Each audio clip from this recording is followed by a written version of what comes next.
Peace.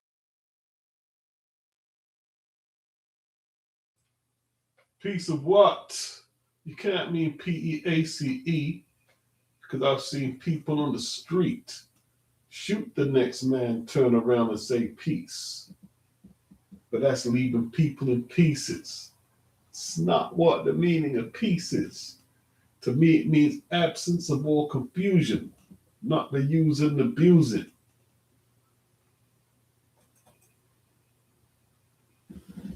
Okay. Let's get some pictures up there so it just doesn't look totally desolate. You know what I mean? People look at a desolate screen. Does look a bit desperate, doesn't it? Eh? Okay. What we got? Any pictures? Probably have someone. Okay. If I go to this drive here. Have I got any thumbnails for the next video I was going to start? I should do. What we got?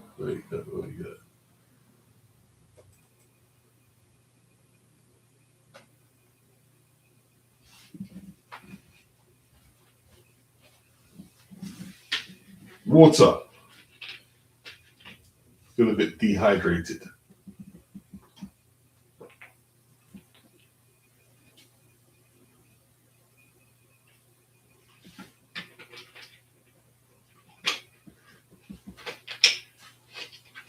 Hope everybody's good.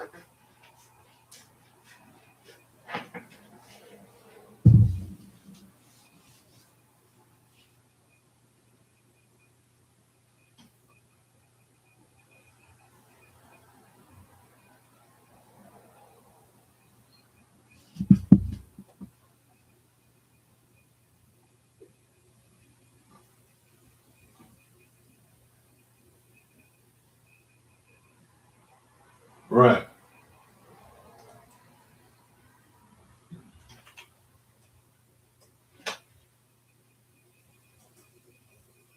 Life ain't so bad at all. Pick your bags up off the wall. Life ain't so bad at all. Michael Jackson. I listen to Michael Jackson, man. Michael Jackson, Off the Wall album is the best. Is the best album. One of the best albums ever.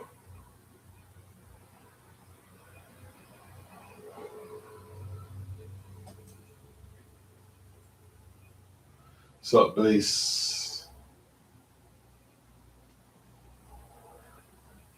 Is that Said? What's up, Said? Everything good? There's great content recently, as usual. Respect and God bless. Yeah, God bless, brother. God bless.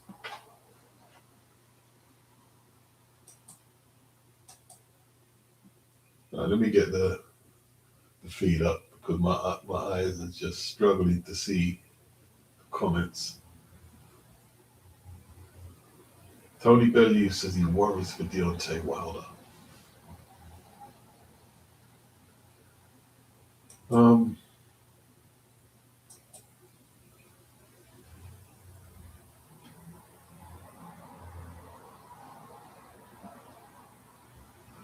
Dubois spelt wrong. That's all right. It would do for this. I think the O is supposed to be over the I, isn't it? Yeah. That's all right. It would do for the stream, yeah. It would do for the stream. I'll change it. I'll change that.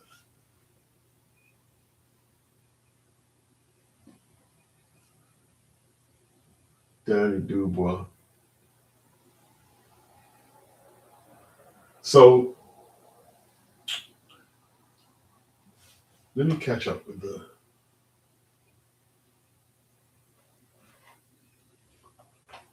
stream.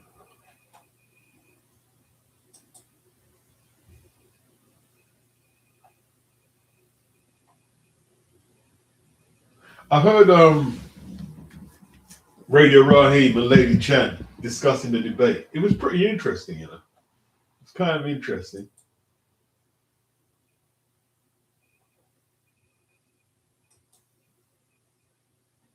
Like Raheem was putting it down to cultural and perhaps racial differences. Cultural and perhaps racial differences. Sorry about that. Simon Jordan being a Caucasian Brit and Deontay Wilder being a black man from Alabama. There's some interesting back and forth between Chen and Raheem. Raheem, of course, was the interview that triggered the Till This Day, which is one of the most quoted phrases in pop culture, isn't it, for a sportsman? Till this day, till this day, till this day. That's one of the most quoted.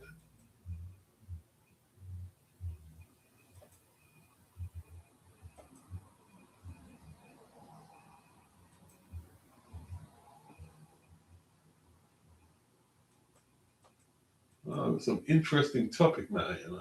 When I start doing the video, I might start today. I'm probably not going to stay on too long because I want to start the next video before I go to bed. At least get an hour's recording in, and then go to sleep.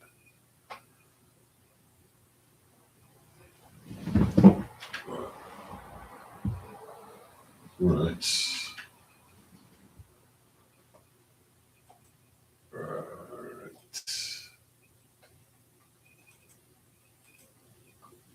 I think we could instead that Simon was out of pocket for insisting that we are going to talk about it. Or is anyone in disagreement about that? Because he saw it like this. Wilder brought it up. I think while he was over in the UK, he brought up the cheating allegations whilst he was in the UK. So let's establish that first. Let's see what you guys' take on that is first. Do you think Wilder bringing back up the cheating allegations was fair game for Simon Jordan to pursue the topic of Glovegate? Let's see what you guys take on that. Or should he have took the hint after Wilder said no the first time?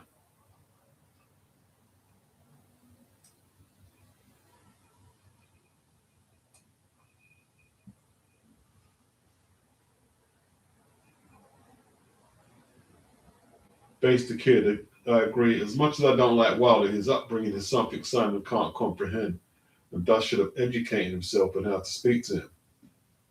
Okay. So should he do that with everyone then? Right, not just the black man from Alabama. Should he do that? Should Simon have to educate himself from someone who's going through something in Palestine, which has worse conflict than what Alabama has right now? So basically, you're saying an interviewer has to educate himself on everyone he speaks to potentially. Or is it just black people from Alabama or African Americans, or where's the cutoff line? Jimmy General, blessings, blessings, blessings.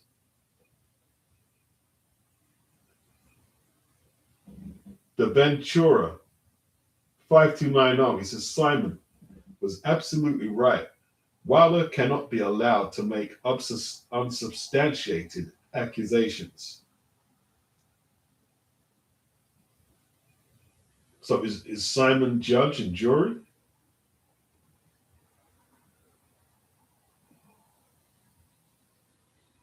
Yeah, you're saying he should do research on Deontay Wilder. What, do research into his takes on race? Simon didn't bring it up to be a racial discussion. He brought up Glovegate to discuss the validity of the claims that Fury cheated. That's what Simon brought up. Wilder introduced race into the discussion. So what Simon had to research was Glovegate. And maybe he didn't do that, but his take was that it was baseless. That's Simon's opinion, is that it was baseless. Simon didn't know that that was going to turn into a race debate. Well, you can't see that. It didn't start as a race debate. Wilder brought it in. That, oh, you don't know how my people have been treated. Even the second fight with Tyson Fury, race was not being discussed. And in the build-up, Wilder said, I'm going to turn you into a Black History Month meme. That's what he said. He introduced race into the topic. This is before he got beaten. He introduced race.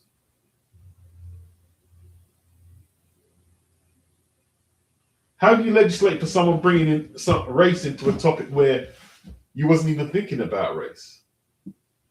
Now, if he thought he was racially discriminated by Jack Reese with the long count, that's a different topic. That's a totally different topic.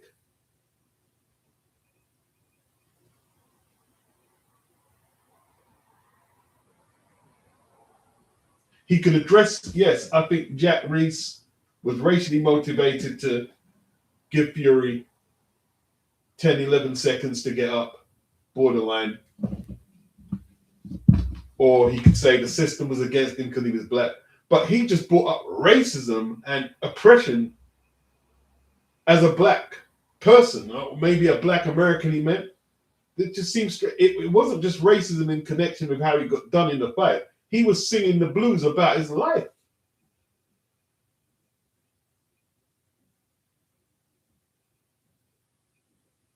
I don't know.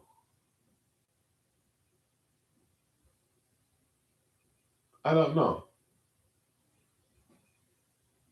Dr. Rudolph, Wilder comes across as a bit slow. Jazz the First, he says,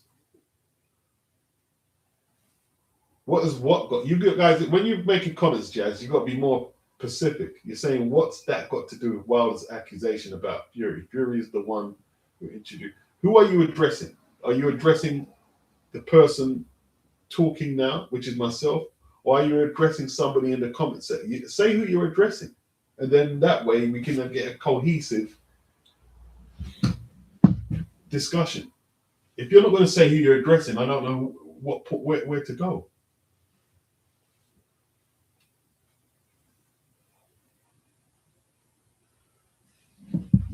So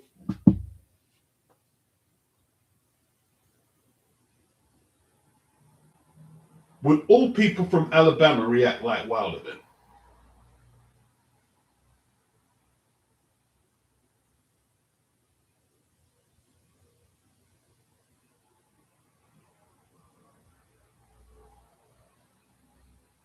Dr. Wu says, so far, Wilder has not offered any evidence, just baseless accusations. Jazz the First. Yes, we are going to talk about it, is what Simon said, equating that statement to a culturally sensitive comment.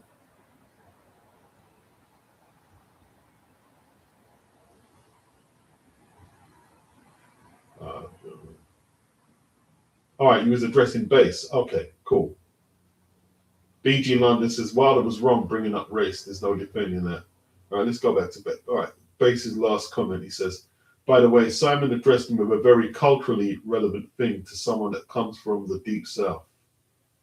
Like what? Not that I agree, but we can clearly see that's what shaped his perspective. Are you saying that Simon Jordan racially provoked him? If that's your opinion, that's your opinion. Just let me know, though. Are you saying Simon Jordan racially provoked Deontay Wilder? Is that, because that's what I'm getting. I don't want to misquote. That's what it seems to suggest that you're saying.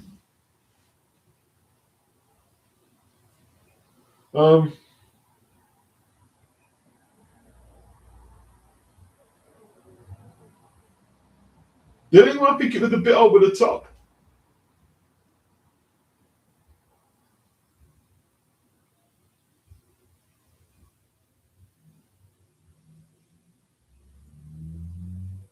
So you think Wilder is going through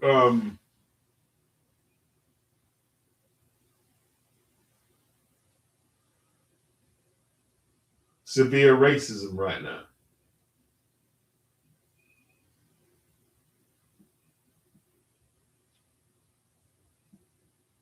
In Alabama? Would everybody from Alabama react like Wilder?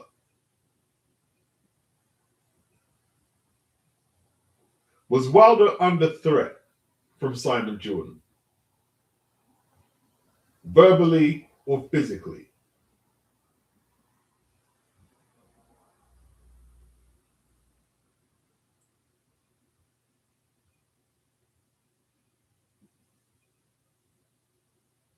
I just I'm fine. I'm trying to be objective, but you know what it is people like Bates will tell you that there was a racial provocation to it, which it's hard to see where that comes from.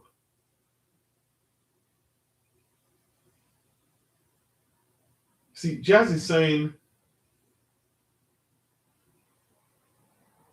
yeah, I understand Wilder's perspective, but it isn't Simon's responsibility to regulate Wilder's emotion in Wilder's mind. 1 + 1 = 72.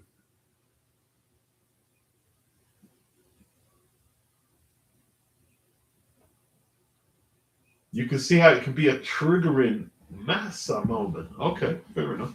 Everyone's different. Everyone is different. Everyone is different. Um,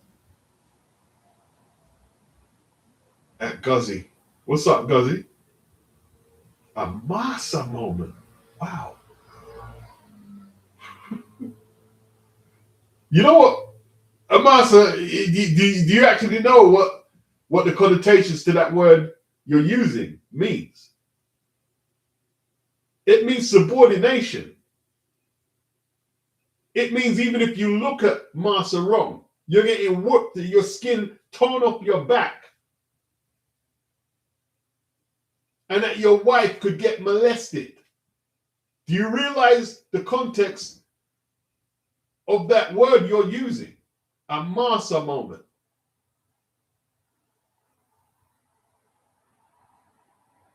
You can't just use that word and think that it doesn't have a historical context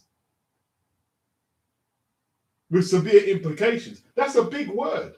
A triggering Masa moment. That's a big word. It's a big word. But I don't know if that's how you see it. Is that what you've experienced in your life from people in London? I don't think so.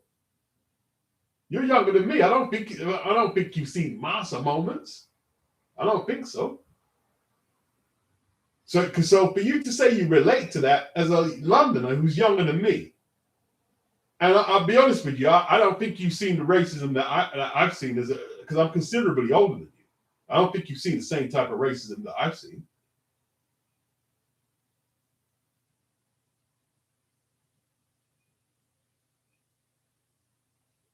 Dr. Woodok, he says, Wilder is easily triggered. That's why he's been easily manipulated by Finkel, Heyman, etc. All right, Anthony Mackin, he's heading off to the gym in a bit. How are you tonight? I'm not too bad. He said, Master, we sick. Yeah, man. Is we sick, Master? Jazz the first. Wilder is just very LWW IQ, brother. Unfortunately. But if you're saying you can see it, that means you must relate to it. If you're saying you can see how it could be, that means you must relate to it.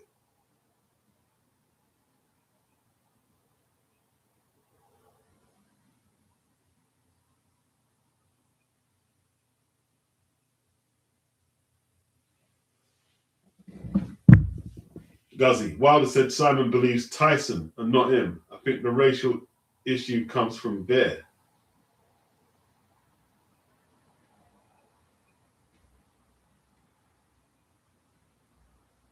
BG, He says Simon knows the cheating allegations was BS. He tried to embarrass him. Do you think that the cheating allegations are totally BS? Because Derek has already told us that in the first fight, the glove was split and he thumbed Derek in the eye.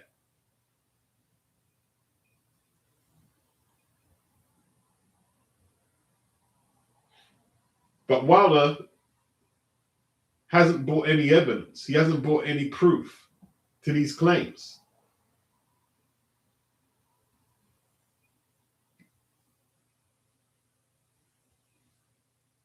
You have to relate to it. If you're saying you can tell that that was racially triggering, that means you have to relate to it. Because not everyone has your take.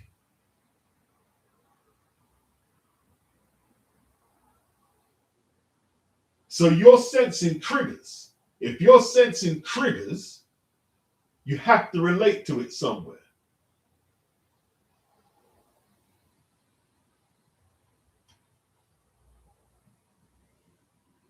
Plea ban Musk. He says Wilder has discovered ever since that moment with Radio Raheem that he can babble on about race and shut everybody up, particularly when they have difficult questions. It's a brick wall retort.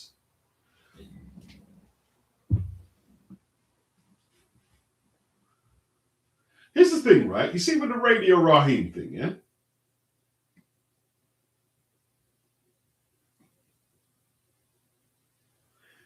He kind of flamed up Raheem. First off, we need to start with this. Radio Raheem's name comes from one of the probably the most black rebellious characters on film. Does anyone know where that name comes from? I know you guys are a lot longer. Do you know where that name Radio Raheem comes from?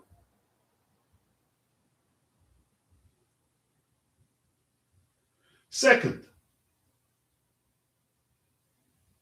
yeah, Do the Right Thing. That's the one, isn't it? Yeah, Do the Right Thing. Spike Lee movie. Yeah, it's from Do the Right Thing, a Spike Lee movie. A very contentious film that had a lot of people racially divided, right? Here's the thing, yeah? Radio Raheem, Fight the Power. The song is called, yeah, the song you're thinking is from Redhead Kingpin, Do the Right Thing. But the song Radio Raheem kept playing through the ghetto blaster was Fight the Power from Public Enemy. Everywhere we go, he wouldn't play, there's no other song, just Fight the Power. But here's the thing, yeah? When Wilder was saying what he was saying to Radio Raheem, he didn't try and talk Wilder down from his position. He didn't say, I disagree. He didn't say anything like that. What he did is he gave Wilder the mic to express this oppression. But Wilder, not being the wordsmith that he thinks he is, he went, you know what I'm talking about. Tell them to Google it. No, we don't. No. You don't tell people to Google it. If you're making a big deal about it, you don't tell people to Google it. Break down what you're talking about. Break down this oppression that you and your peers, your family, and your friends are expressing. Break it down. But he failed to do so. He told people to Google it. When he had the mic there, he could have spoke about loads of things. He could have spoke about certain moments of police brutality, employment opportunities. You could go to COINTELPRO and the spread of crack or coke through the neighborhoods. He could have spoke about many things, but he didn't. He told people to Google it. Even the other day, yeah, he was speaking to the guy from the Stomping Grounds. And he said, At one stage, they had us deemed as 1% humans. No, it's 3/5 human. So he's not even getting the verbiage right. He's not. It's just like It's just I'm angry. I'm angry. There's no way a young black person can learn from Wilder. All they can do is get angry. Yeah? He's not like Malcolm X. He's not like Ali, who are explaining how the mechanics of racism work, in their opinion. He's not doing that. It's just, oh, I'm angry and you think, and you're a slave master and you got white privilege. He's not educating nothing. It's just all about the place, similar to the way he fights.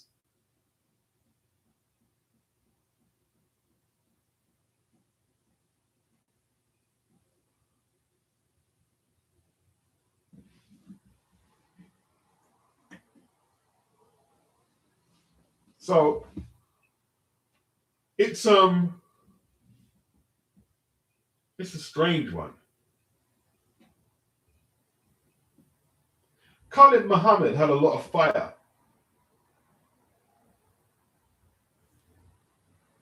but he was able to literate his anger. H. Rap Brown had a lot of fire, but and you'd hear the fire. You'd hear the fire, but the fire was tempered by the knowledge of the topic. Stokely Carmichael was more sophisticated when he spoke. Malcolm X was extremely articulate.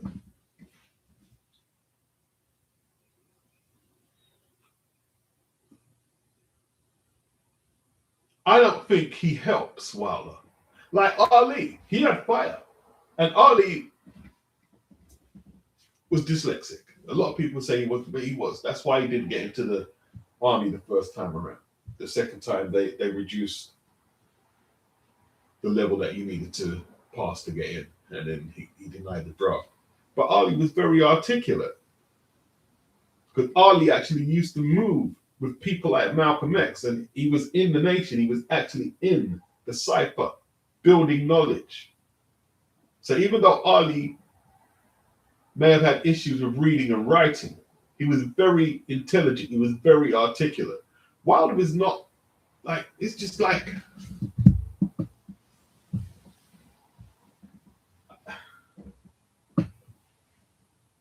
I can just see young men listening to Wilder and getting themselves arrested, just doing just stupid, something silly, or maybe getting themselves hurt, punched down, because then you just blow up in front of people. Like, you're threatening to fight this guy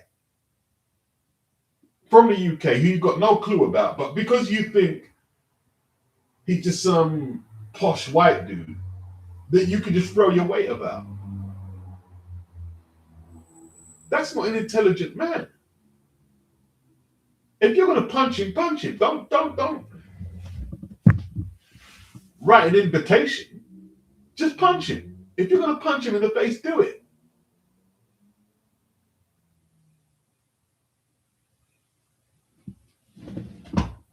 Someone else said, there's a few comments in here saying that Simon's racism.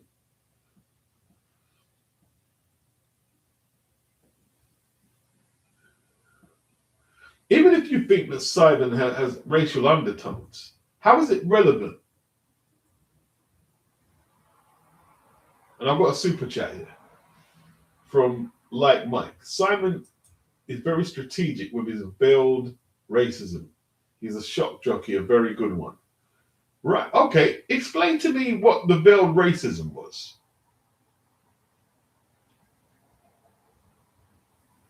What is the veiled racism?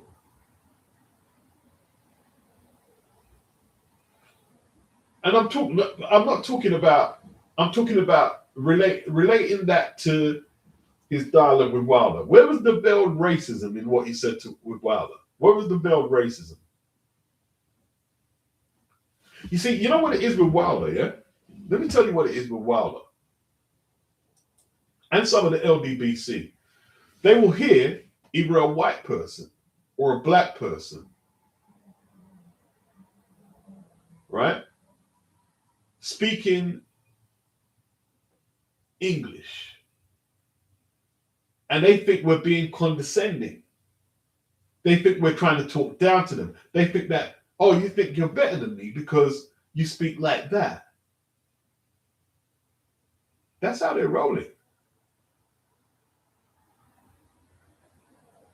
Dr. Woodop, the truth is Wilder hasn't come to terms with being broke up by Fury, a white man. It still burns him. His coping strategy has been psychedelics. Let me tell you something, right? I had a fight with this Irish guy when I was a kid. I was about 14. He was a bit older than me. And I lost the fight. I didn't get bad, but I did lose the fight. And growing up where I grew up in a predominantly black area, it did fuck with me for a little while. It did. And that's what's happened to Wilder, but Wilder is on a whole different scale. Yeah, I stepped up my training after that. Yeah, I did. I did step up my training because it did fuck with me.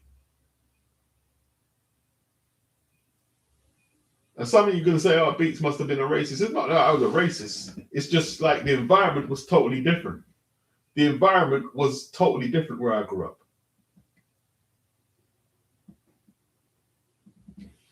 So it did mess with me, yeah. It did mess with me.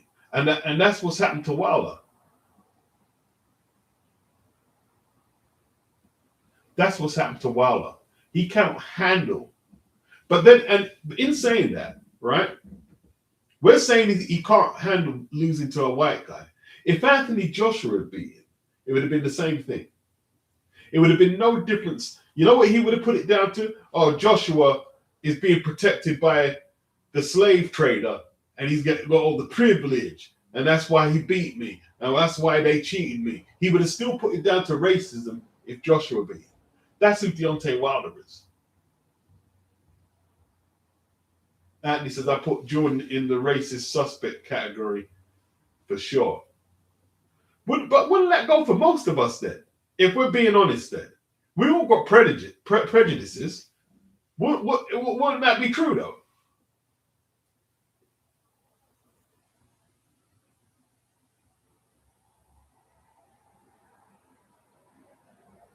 Not at all. It's more than that. Simon is a piece of work. Says battle proofs hairline.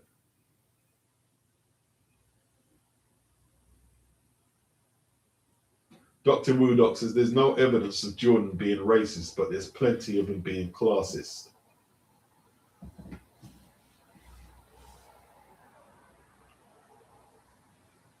I think a lot of you are being dishonest in the comment section.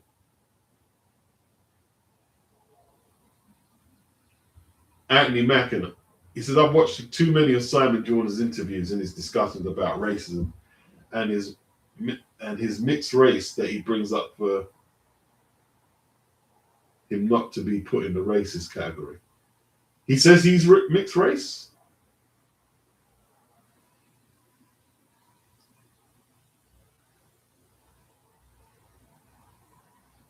And he says prejudice is different from racism. Yeah. Just like sexism or misogyny is different from discriminating against handicapped or disabled people. It still affects people's lives. The truth is, racism can go under the prejudicial box, just like discriminating against disabled people, or misogyny, or what's the word they use? Homophobia.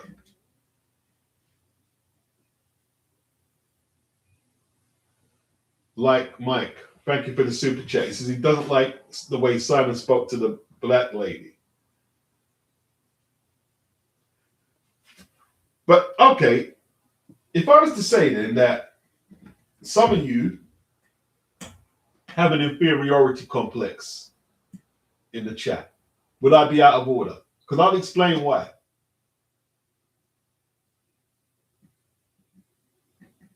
Any Aluko, that's the woman base. I think some of you have an inferiority complex.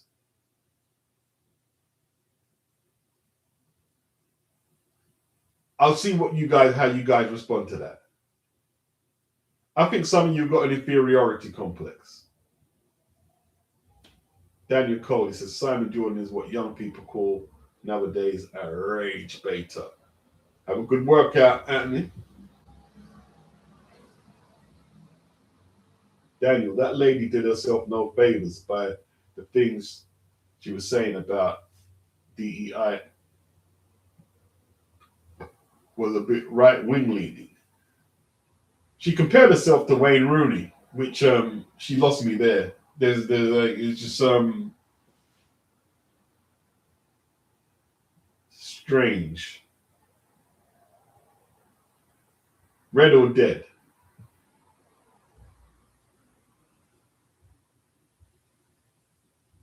I'm gonna go check your comments at 1MZ. He said he spoke about the inferiority complex at least twice in the chat. Please check my comments.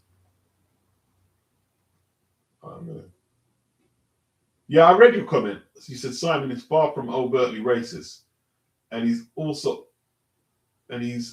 not covertly racist. He gives his opinions on matters and people with inferior competence and intellect taking embrace with his delivery and articulation. 100%. Let me read your comment. That's a great take. Simon is far from overtly racist, and he's also not covertly racist. He gives his opinion on matters and people with inferior competence and intellect take embrace with his delivery and articulation. Let me tell you this now. Now you're going to disagree. I know that you're going to disagree. Simon Jordan is not a racist. Simon Jordan is no racist. You know why Simon Jordan is no racist? Because Simon Jordan just says what's on his mind, right? He just says what's on his mind. A racist will try and cover his tracks with what they're saying to make it sound like they're not racist. Simon just gets it out.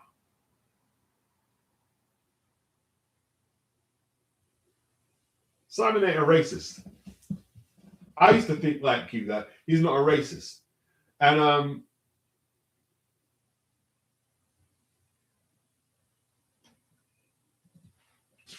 he's annoying. He's triggering. He's annoying. Yeah, he's insensitive. Yeah. Daniel says he doesn't like the word racist being thrown around like that. It just explains things too easily.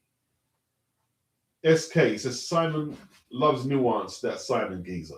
I can see how someone like Wilder would take Simon as racist. He thought Simon was being condescending and talking to him like, hey, yo, boy.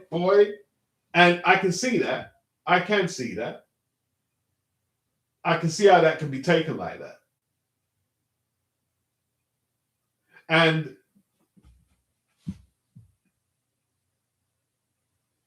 when I say inferiority complex, I'm talking about myself as well. Yeah, I know there was a little typo there at 1MC. Yeah, no problem. I get that. I have it as well. A lot of us as black people have that. Whether we're from Alabama, North London, or South London, a lot of us have that. And don't take it as a weakness, right? A lot of times we hear Caucasians talk or talking to us, and we're thinking, are they being racist? I'm just being, see, the thing is, one thing about this channel, you get honesty. I'll give you honesty and nothing more. Because if I'm going to be fake, it's no point doing the bids. It'd just be like, what's the point?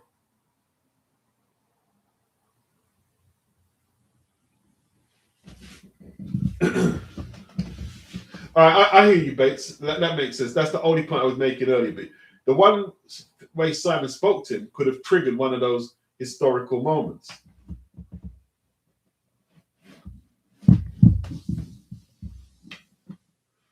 But at the same time, what you've got to think, you've got to use the mirror. You might be talking to a white person, And you're thinking, well, I'm not being racist, I'm just giving him the truth. And then he's looking at you, and what's he thinking? He's thinking, this guy don't like me. He doesn't like white people.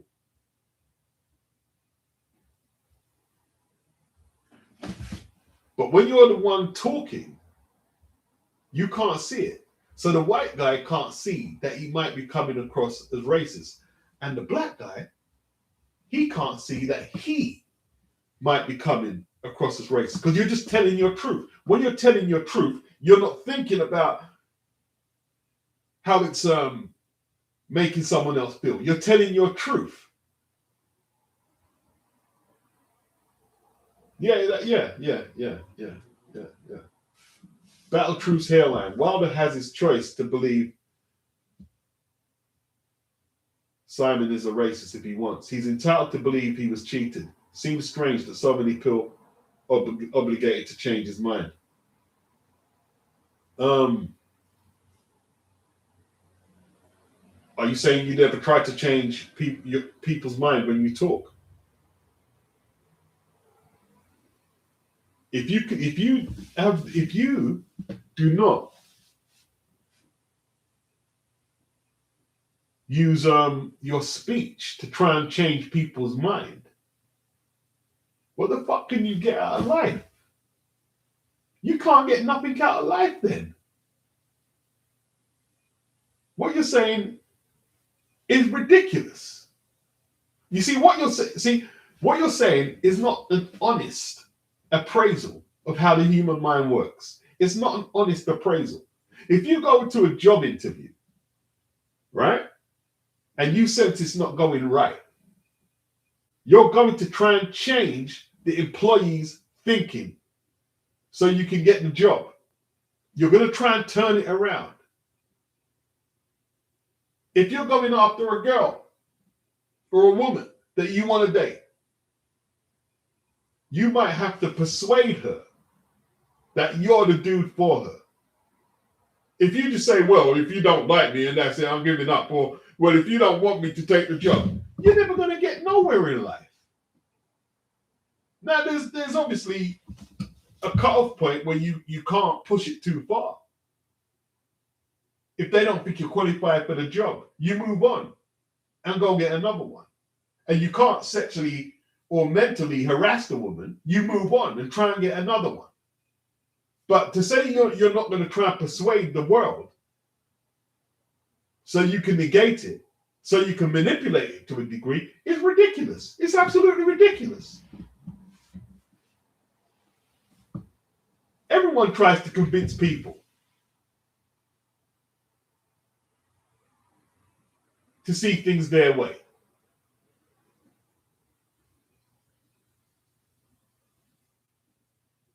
How would you like if your parents didn't try and convince you to see that you need to go to school, you need to brush your teeth, you need to shower in the morning, you need to eat your greens, then what would you become as you grow? You'd be an animal.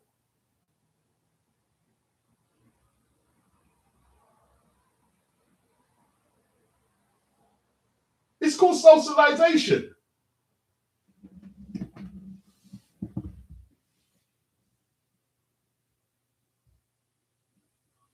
At SK, you wish Wilder did KO Simon? And you're being serious, isn't it? Like Mike, he says, Simon gives me PTSD. Oh my God. He's good at his job, though. He's very good at his job. Very good at his job. Because Simon can make you really, like, Simon is just all the wrong style for Deontay Wilder's temperament. All the wrong style. Is that the first time he's interviewed him? Oh dear. Is that the first time he's interviewed?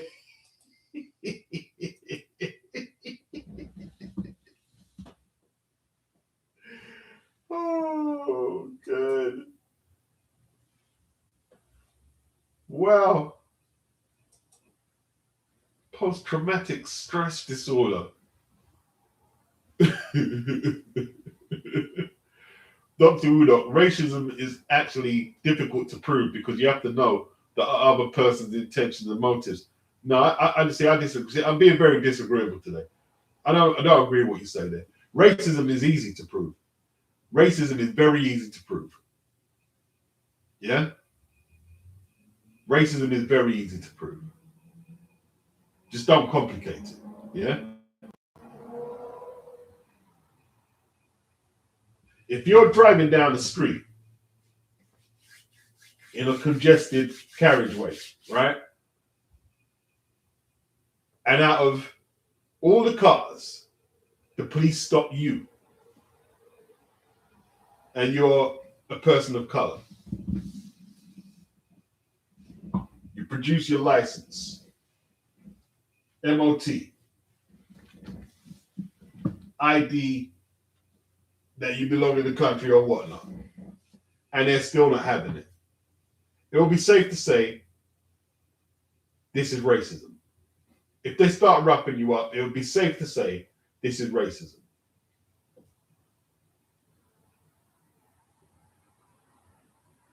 If a white guy's walking down the street, he's minding his biz,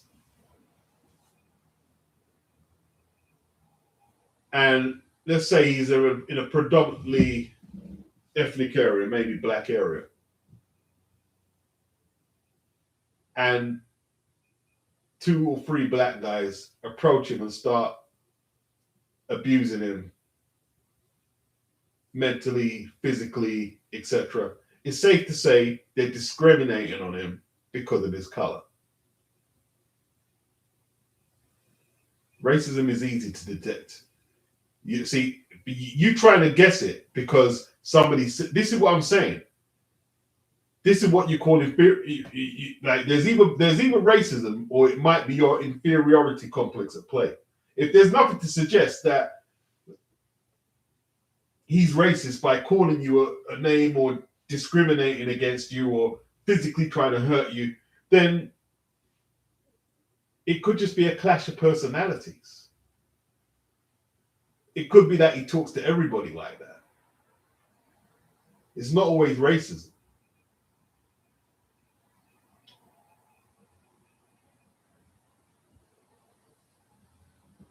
SK, I don't think Wilder's a negative guy. Guy started boxing late and made millions. Battle Truth's hairline. I like that name. Now, let me see the other comment what you made there. You said about not trying to convince people.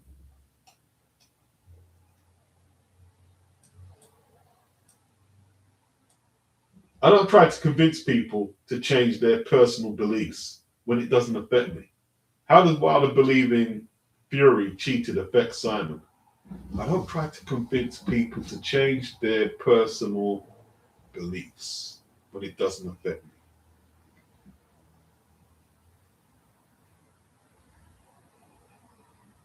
But it's not a matter of that it affects Simon Jordan. That's his job, isn't it? His job is to probe what many feel are baseless allegations. That's his job. Well, maybe it's not. Maybe he shouldn't have went that far. Maybe he should have stopped after a while and said, "We're not going to talk about it." It's not a matter of it affecting Simon. He's working. He's working.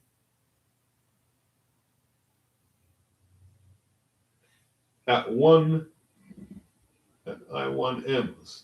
The disappointing thing is that Wilder hasn't elevated himself mentally. A huge expectation for someone who gets punched in the face for a living, but we have so many examples of boxers who did. See, the thing is, yeah. Let me read a few comments. To be honest, I thought Wilder would have come to terms with the loss to Fury by now. He's had the practice now by losing to everyone else.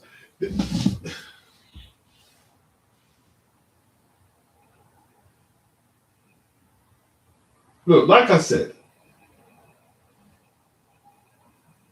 right? When I had the fight with the Irish guy, I was triggered. And another time, there was one time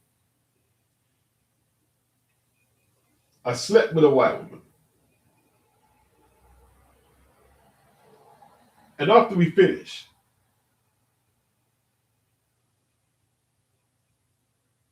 her new boyfriend, who she was talking about marrying, apparently, wouldn't date her, would no longer date her because he found out that I had ran through it and he just couldn't deal with it. He couldn't deal with it. He wouldn't admit it, but she found out that was the truth. She couldn't deal with it. Racism, see, the thing is, we look at race, yeah, and we try and put people in a box, but race is complex. Race, ethnicity, nationality are very, very, very tribalistic, polarizing concepts, whether we like it or not. Yeah, there's no perfect person who just accepts everything. Yeah, and you can take that as a microcosm into misogyny, homophobia, and then you've got all these other split offs from homophobia, like all these different genders and stuff.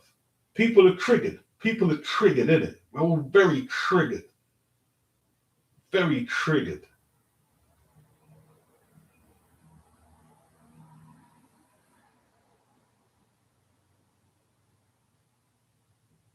Base the Kid, he says, what I will say, I don't think Simon is racist, but he does talk to Paul Smith very differently than he talks to Derek Chisora. But then again, he talks to Spencer the same way.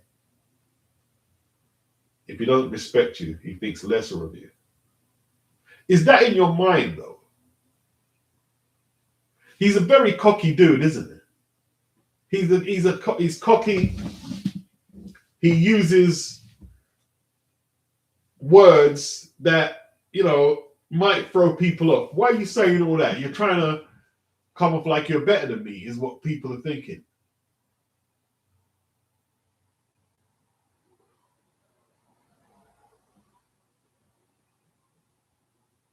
As Jimmy General, he says, as Dave Chappelle said, when it comes to racism, why white people are always asking Ja Rule for his opinion.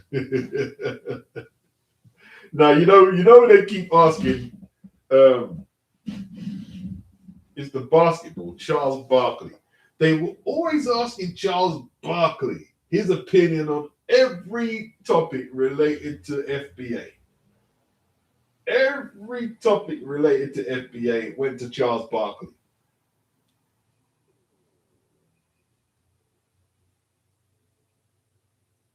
Sassad, Fury, Matmadov, April the 11th, just signed. You heard it here first.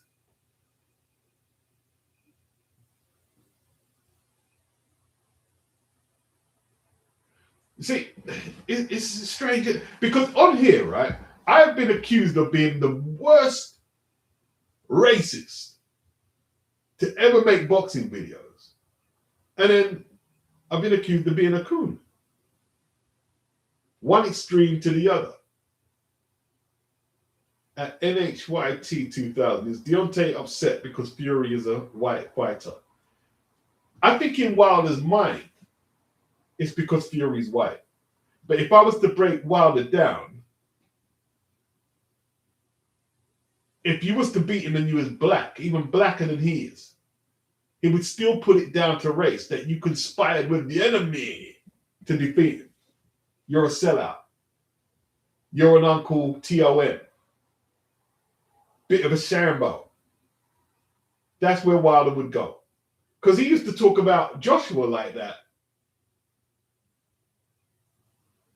And even the way he speaks about Brits, you guys are scared to speak out. Speak out about what? You wasn't racially abused in the UK. What are they there to speak about? Speak out about what, Deontay? What, just say, oh, I'm mad because I'm black? That's feminine. To me, that's feminine. If you get into a running with a cop or running with someone from the EDL, yes, say what's on your mind. fight the power, I'm with you. But just to come out, oh, I'm black, y'all, I'm blackity black, I'm black. That's just like, to me, like, what does that mean exactly? I wouldn't even have done that in my young days, man. Tone, big up Tone. He says, sup beats, Wilder's claims show and proof, case closed. Exactly. He got caught in a lie during the interview. Yeah. He said the costume allegation was false. He didn't say nothing. But he obviously told Kevin Iole that the costume was too heavy. So he's a liar.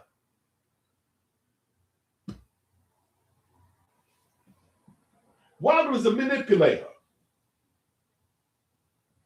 He's a manipulator. Right? He's a manipulator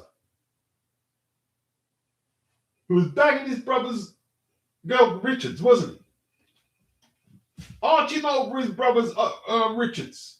Arching them over. Giving him a good sorting. His brother.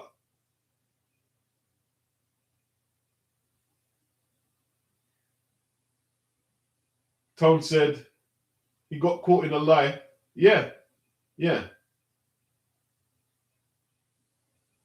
You're either a racist or a sellout. Yeah, see, there you go. Great comment, Tone. There it is. Wilder's either got you boxed, you're a coon, or you're a racist. You disagree with me, you're a black man, you're a coon. Or if you oppose my opinion and you're a white guy, then you're the worst racist ever. At Tone, he says, Derek Chisora talks to a lot of people like that.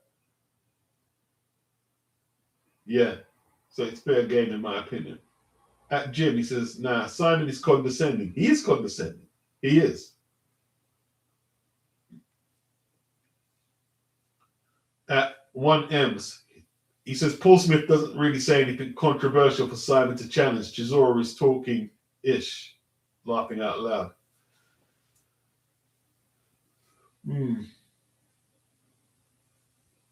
You're saying, I don't know, Paul Smith seemed to have Tunde pretty triggered the other day.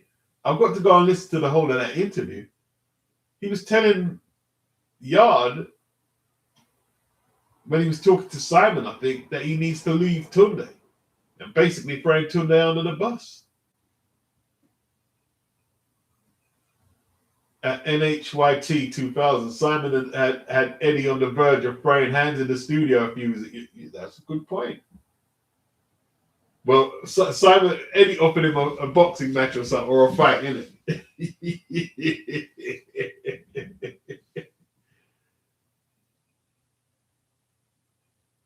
That's Assad. Simon is old school. He holds back a lot out of fear of being cancelled. But if this was back in the 90s, it would stick it on everyone on another level.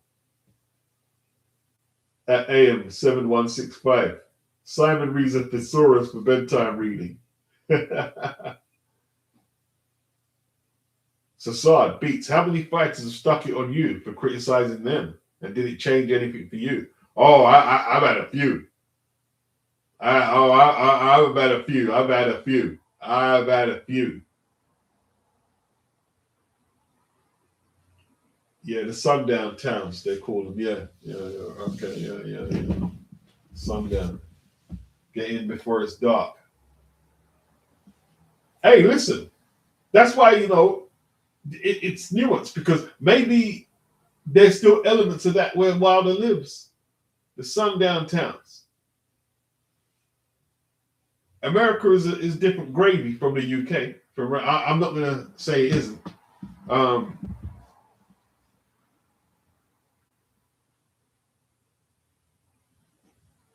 But the UK is not what a lot of people think. And I'm not just talking about race. I'm just talking about living conditions for everyone. It's not what a lot of people outside of London think. It's not. A lot of people come to England and say, oh, it's not what I thought it was. What do you mean? Oh, well, it's a little dangerous around there. It's a bit edgy, isn't it? It's a bit, yeah.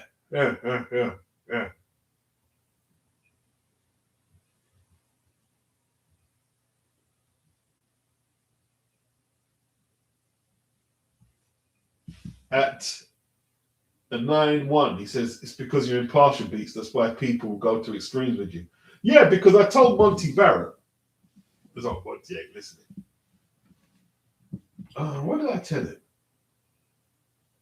I can't remember, but he was, and this after I had an interview with him, he wasn't happy at all. He said, you remember Amir Mansour, the heavyweight, and this was about Wilder because he said Wilder can't do this and that and that. And I was interviewing him, and he said, and I said, yeah, but you both fought the same guy. What's the guy's name again? I forgot his name, right? Quite a tall heavyweight. I said, but the guy gave you a tough 10 rounder, and Wilder blew him away in 3 or 4. And he got so mad. I think if he was right in front of me, that could have been beefing. Well, not beef, he would have just punched me out. But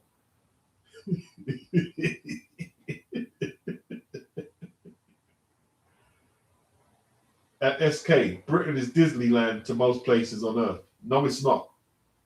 No, it's not. No, it's not. What you said there is not true. No, it's not. No, it's not.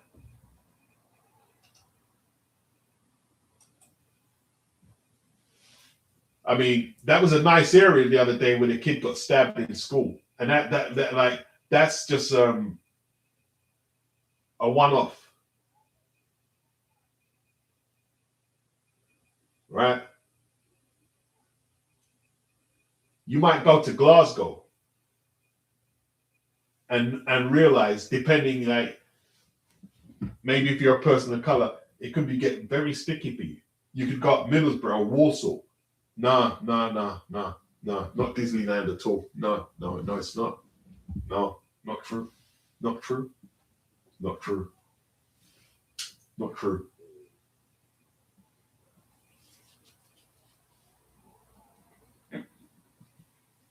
There's areas just a couple of miles away from where I live. The ghetto in London.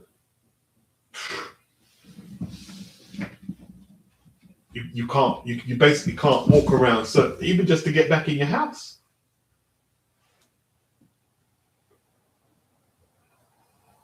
Yeah.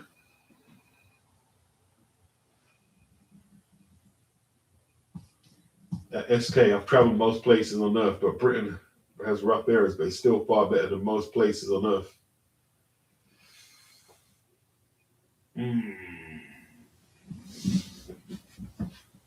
At AM, Yard started boxing late. You can get away with that in the heavyweight division, but the lighter weights, you are in trouble.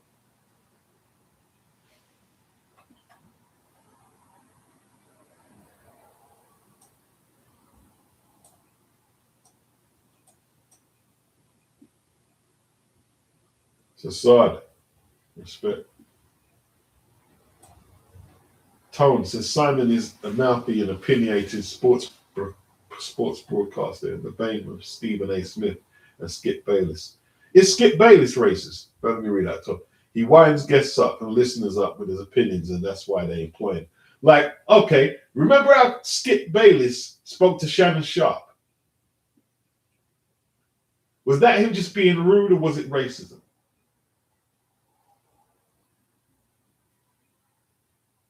It just depends how you see it. I'm not right. You're not right. It depends how you see it. If you see Simon as racist, then okay, I guess then, from your opinion, yeah.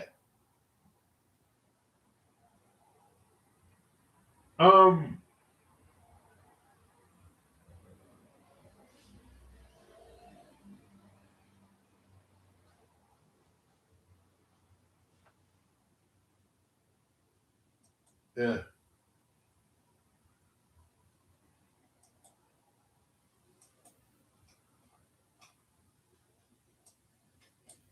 Let me close that.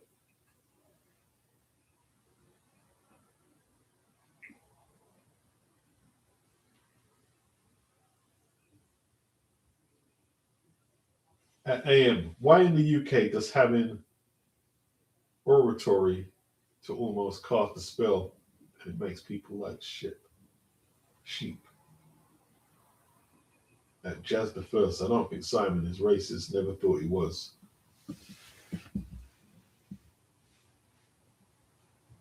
See, like,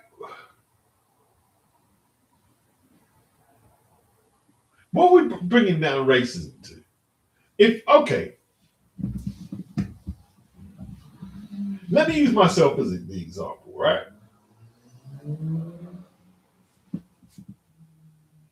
Let's say I don't like a certain ethnicity or a certain race. Let's say I don't like them, but I don't come out and say it. But the way I'm talking to you leaves you with suspicion. Does that make me a racist? If I never say anything racially offensive to you, if I don't physically hurt you, if I haven't discriminated against you in some way or whatever, does that make me a racist? So, like, it's almost like akin to saying,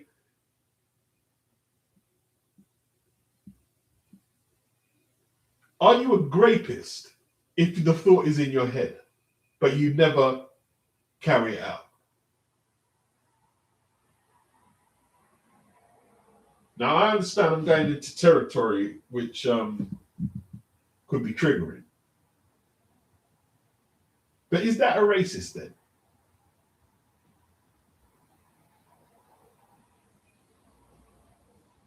At Jazz the First, depends whose perspective you're looking through. At AM 7165, it says most people are in that bracket you mentioned just now. Let's be honest.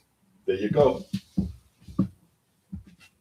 We are born and subject to judge. If you don't judge, animals do it, mammals do it. If you don't judge, then you leave yourself exposed, no?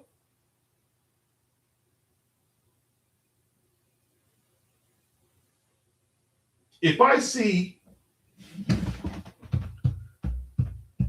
a vertebrate right, with yellow and black skin, you know that what that tells me? Yes, there is colorism. You know, it tells me that that animal is poisonous. Now, some of them animals are not poisonous. It's just a deterrent to make them look poisonous.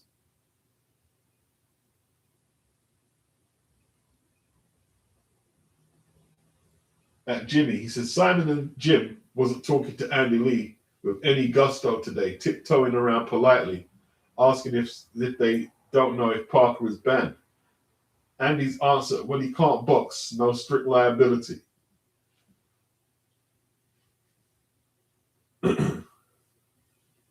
There is no also colorism as well.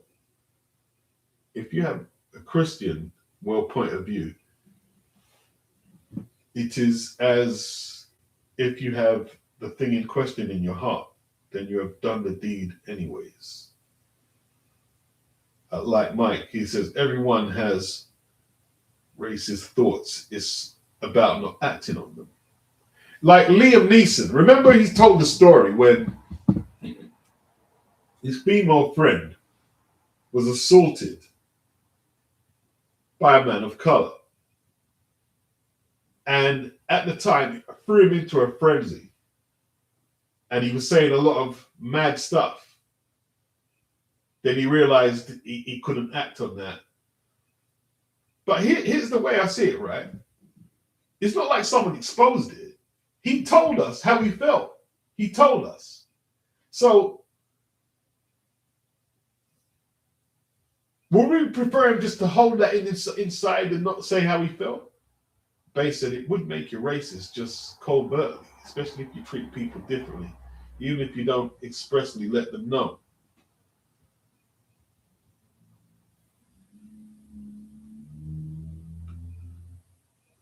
Okay, someone is saying that the white stuff isn't performing enhancing. I don't know. I see Tony Montana was taking a couple trades into the chest and not going down because he was loaded already. Tony was loaded at Jimmy. I think Simon is just two sides to him. On the one hand, he's UKIP. And on the other hand, he's reform. And if anything, it makes the performance worse. Yeah, the facts are it's on the ban list. So, what about Dennis McCann? He hasn't been in the ring for at least a year and a half since he got poked.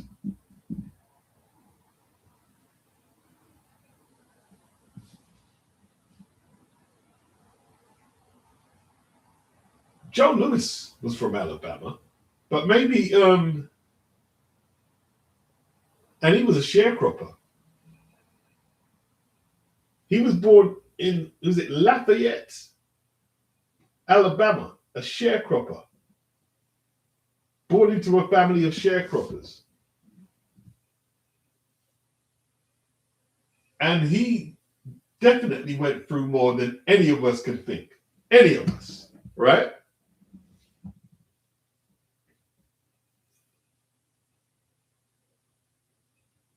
And he obviously had his worldviews shaped by his racial experiences. He definitely had that.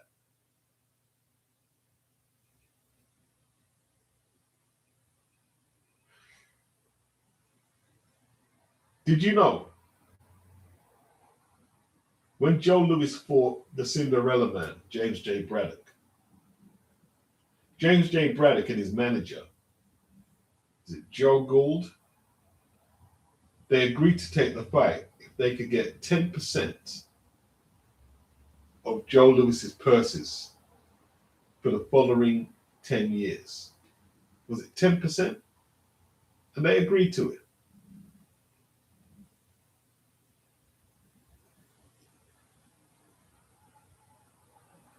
Joe was managed by a black gentleman named Roxborough. Can't remember his first name. His name was Roxborough. Then they had Mike Jacobs, I believe, another manager.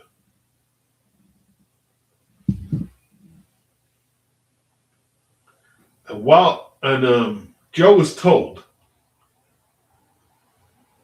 that he can't celebrate after he defeats an opponent, especially if he's defeated a white opponent. Can't celebrate. When the press talk to him, you keep your answers monosyllabic, which means don't say too much. Yes, no. Keep it simple. Kushti.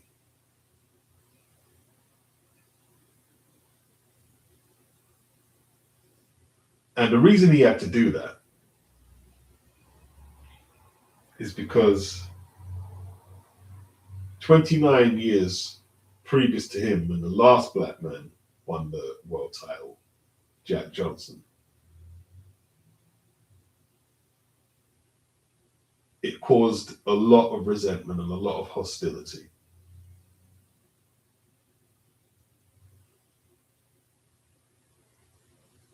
And Joe, in some quarters, was said to be a coon.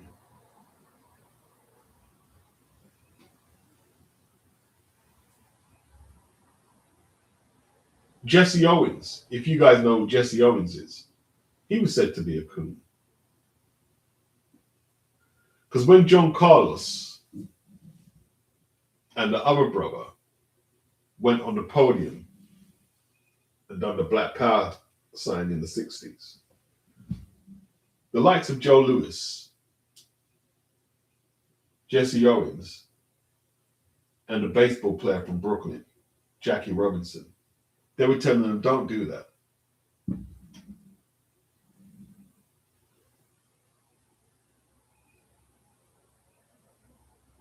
Either Joe, Jesse, or Jackie was run out of the village by them guys. They're saying, we're not having this. And they did what they were doing.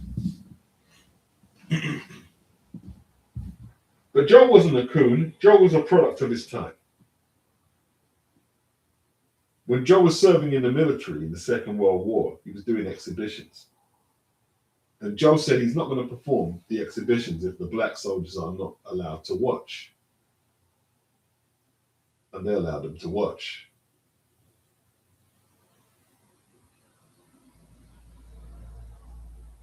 Joe used to play semi-pro golf,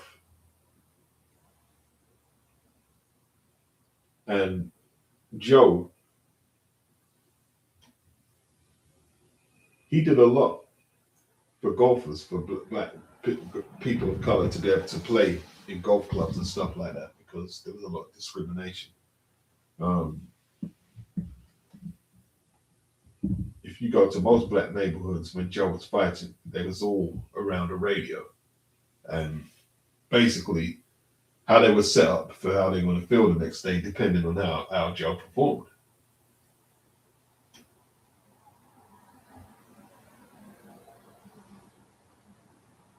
But he never showed irritation. You never saw Joe, and like Ali brought in that shtick that Wilder's using now, because it was a different time. It was a time for rebellion. It was civil rights. It was Nation of Islam. It was Black Power.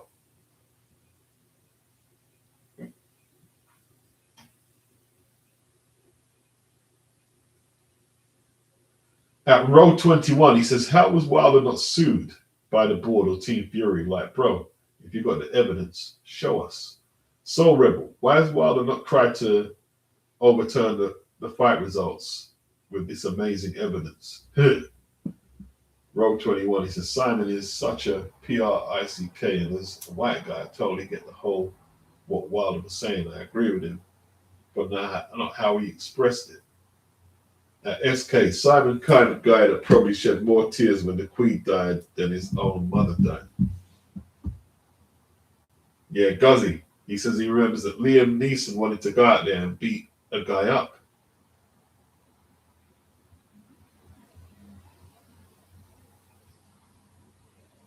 But is that, does that make him a bad guy?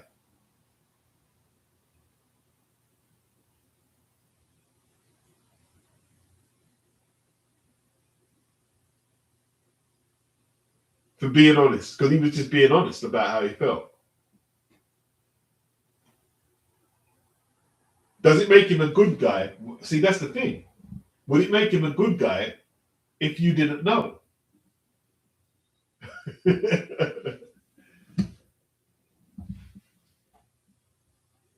Yeah, Joe was a sharecropper thing.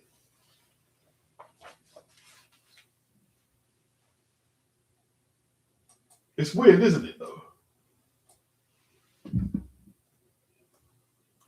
Like, they used to call Joe Frazier an Uncle Tom. Ali called him an Uncle Tom.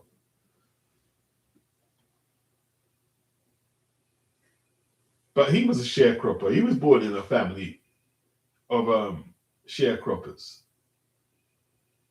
South Carolina. Ali wasn't raised in that type of environment in Kentucky.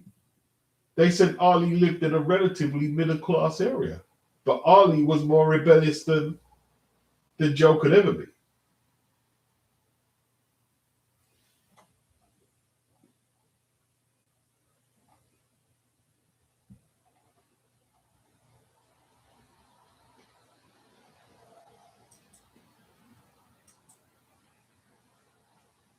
At SK, respect Liam for being honest about it and accept he's changed. Simon Jordan was relentless, says Ulex, and I think that may have triggered Wilder. Simon was like, you will talk about it. It looked like he was ready to throw hands. Like, he knew he messed up. He was shook, bro. He knew he messed up. He knew.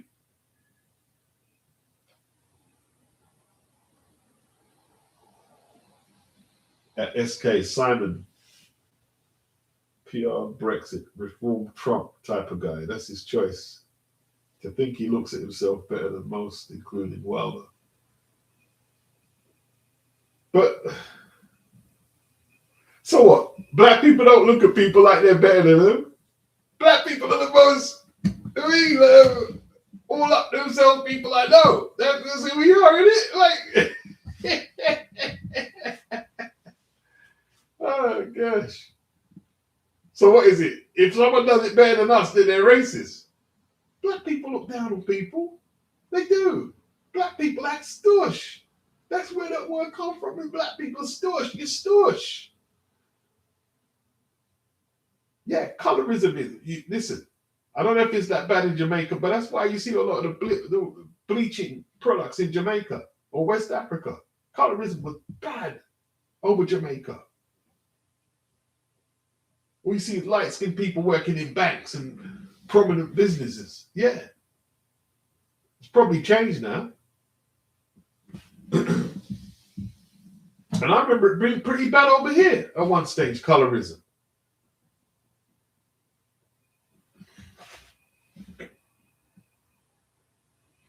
Yeah, colorism is bad. Some people within our community, let's say have been persecuted through colorism. Whether they're light skin or dark skin, for different various accounts. Yeah.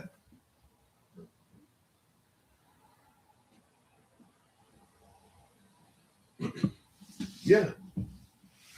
But you see, the thing is, if you bring that up, you get black people saying, well, why are you bringing that up? It's like you're trying to air us out. And you think, right, you can't say anything. Like, but it's true.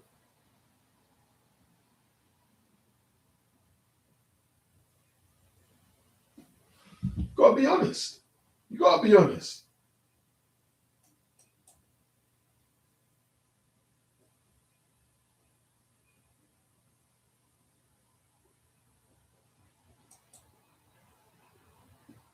Thank you for the super chats, Assad. Appreciate it.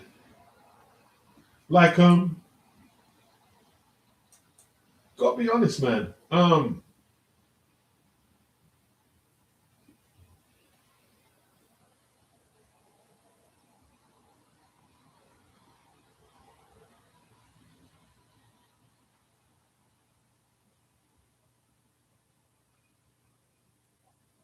SK wants Simon to interview Wilder again, see if he will act different. They won't allow that.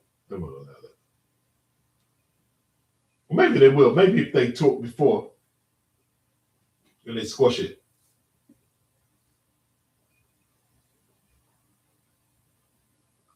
At Guzzy, same. Respect Liam Neeson for saying what most people wouldn't. Yeah, a lot of people would just hide it, carry the resentment. See, that's the thing. By him expressing it, he doesn't have to take it home and fester on his thoughts. If you just say what's on your mind and think, I'm not saying everyone should do it, to be honest, because it's not actually practical to be totally honest with everything in your head. You know what I'm saying? It's not practical. We would all land in big trouble if we just said everything that was on our mind and just be open about everything. It's called decorum, isn't it?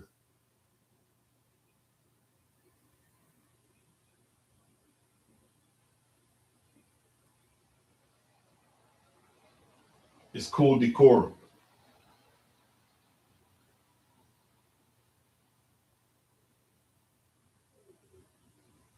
Like the human mind is the human mind.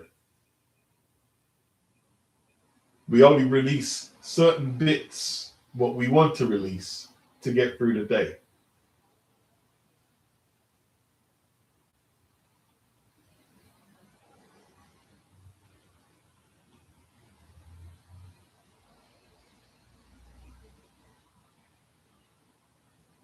I'm just thinking, like, if Liam Neeson was black, how would that have went down if he had said that?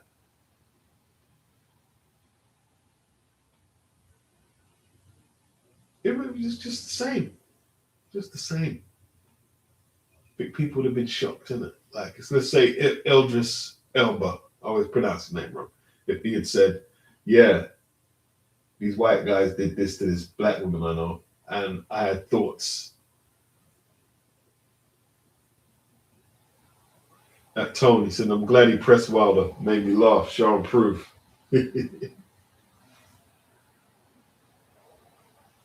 SK, tell you what, Wilder's new bird is a 10. Hey, listen. Listen.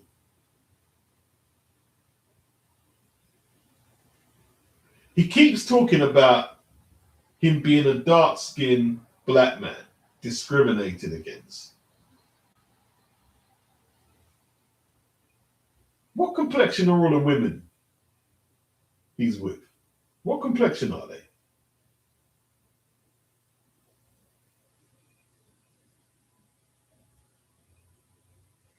If it was that bad for him as a dark-skinned man, wouldn't he have more of an affiliation for darker-skinned women?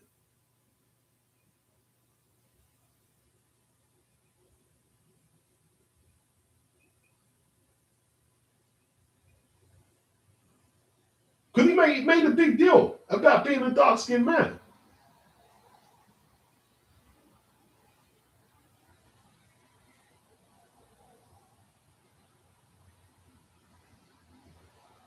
Jazz D, I thought that was his daughter. His daughter. Guzzy, was that his bird or an escort? SK, she is stunning. Ulix, Liam mentioned he was going down the streets, driving, looking for a man of color to do something to protect his friend's honor. Yeah. He was twisted at that time. He was twisted. He was bent out of shape. That based the kid, not really. That seems that is the way out to prove that they're in a better position now. What's that referencing?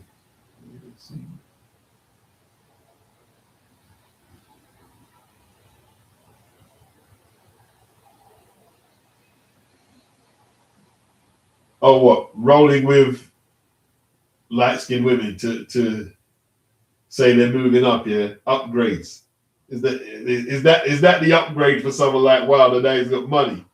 It's the date Brownings, yeah? Is that what you're saying, Base, yeah? I think that's what you're saying. I think that's what you're saying. I think that's what you're saying. Hit the like, man. Hit the like. Hit the like. Hit the like.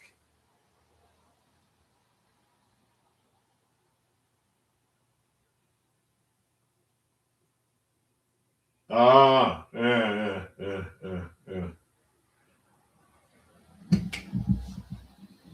So are you saying that Wilder has a bit of an inferiority complex, or is that his preference? It could be just his preference, isn't it? See, that's what people have said to me, right? Because it was just like circumstances that I had a couple of light-skinned girls consecutively. And people, oh, you're color struck. I said, no, I'm not. This is just how the ball bounced. It's just where the ball landed. Okay, he said he most definitely has an inferiority complex. Interesting, Base. Interesting.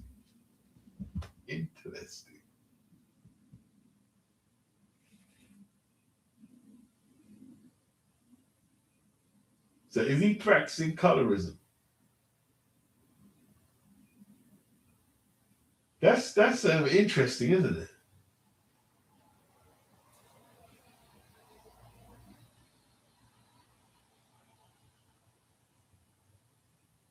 Big up Veritas.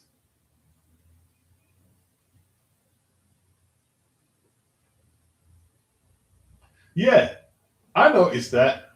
I noticed that, Wilder. You know what I mean? I noticed that.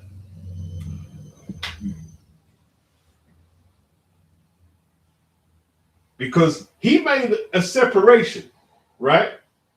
He made a separation from being a brown skinned person or a light skinned person. He said a dark skinned man.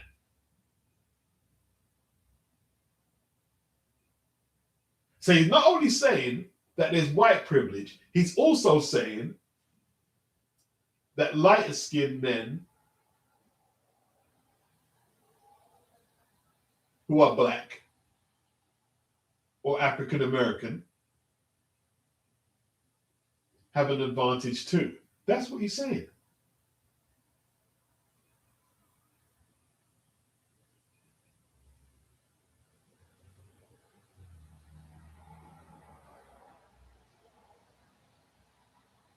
Base says Wilder, don't his kids be the same colorism? Perhaps. But perhaps he couldn't get he couldn't get the Brownings before he won the belt. He couldn't get the Brownings like that. Yeah. he couldn't get the Chris Brownings. Oh my God, life is messed up, isn't it? Life is funny. Life is funny, bro. Life is funny. Life is so nuanced. Life is so. Oh boy.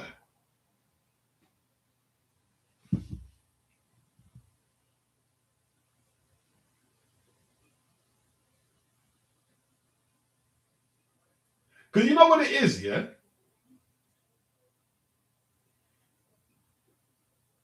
You know what it is?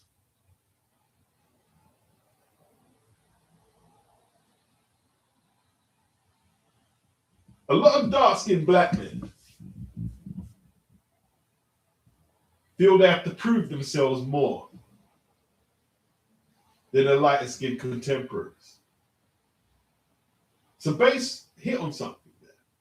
Yeah, I'm going to get the most Chris Browning, the most hottest brown ting or light-skinned ting to prove that I can get it.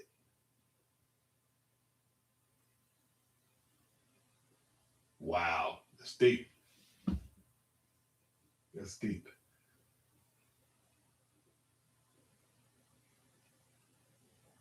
So if we go further down this rabbit hole, because hey, we're down there already, yeah. We've traveled on this life. If you're not tuning into this life, you're missing out, right?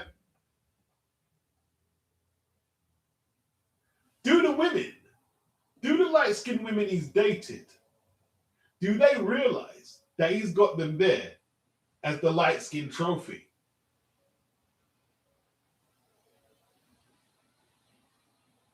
And if they do realize that, what chance do them relationships he's having have a chance of working?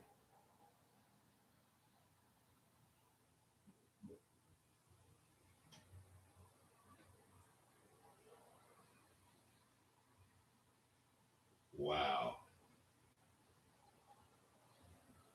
Tone, he says he's been fetishized. Is that the word? By both black and white women in his time. Took advantage too. Damn right, Tony. I mean, keep taking advantage, son. I mean, it's just what we do, you know what I'm saying? Jazz the first, relationship dynamics are messed up these days.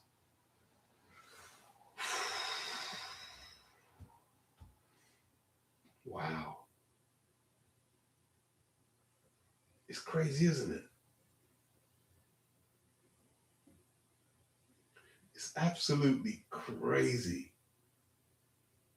Base. They probably came from meager beginnings as well and see him as their meal ticket. So we'll stay as long as it's beneficial. At gym, they take advantage of him. Jarrell Miller said that Wilder wasn't used to women like Telly. Yeah, Telly bounced when he started losing. Yeah, wow, yeah. Miller did say that, didn't he? Miller did say that. He did say that.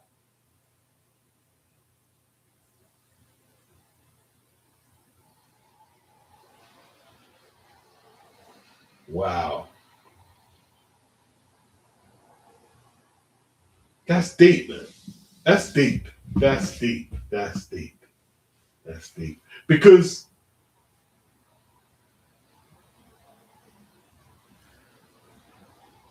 a lot of Wilder's issues is what I'm discovering now as this video is going.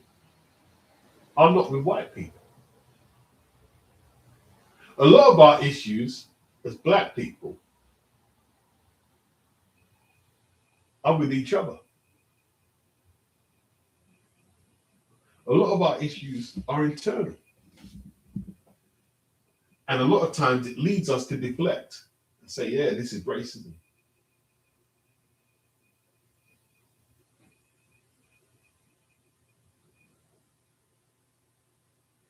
That's deep. It's like I was watching a video where a light-skinned black woman accused maybe an influencer, a black guy, of rape. And then she retracted it. She retracted what she said. And she was getting a lot of stick on the internet. And she made a video saying, why are you being so horrible to me, and trying to laugh it off. And you know what this woman did?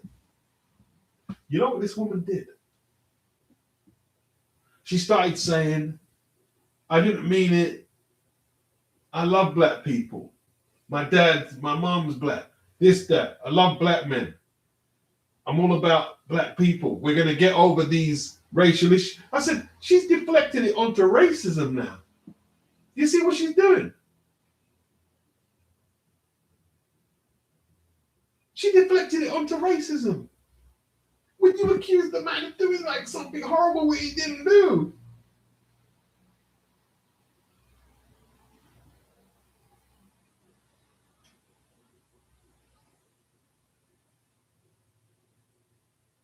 People play the race card.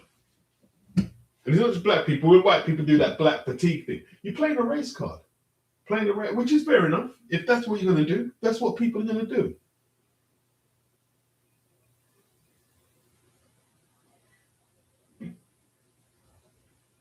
See, Jarrell Miller is the next guy, bro. When a guy punched his wig off the other day, Kingsley punched his wig off. And then he said he was at his mum's house and he mistook the shampoo and used bleach and lost his hair. Can't be right.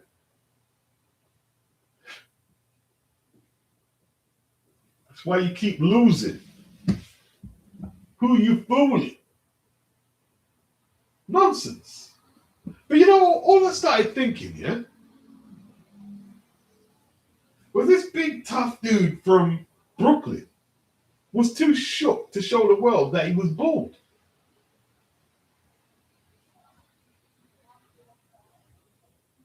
What man is insecure about being bald?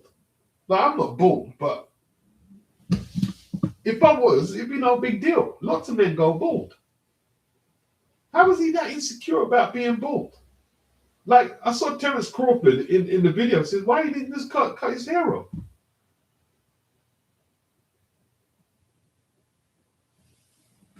Strange. Insecurity does a lot of mad things to the brain, man. Now, you see that light-skinned girl, dark-skinned man thing? It goes way back, bro. It goes way back in our communities.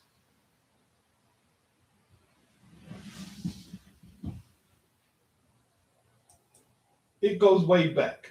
Let me see exactly when. Then I'll be able to talk about it. I've got a few stories. 1 sec. Let me see the Discogs.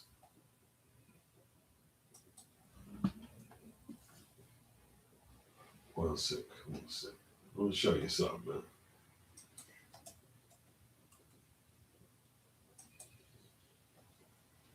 (1992).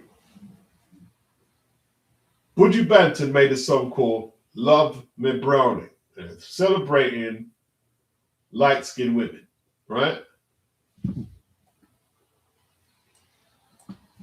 And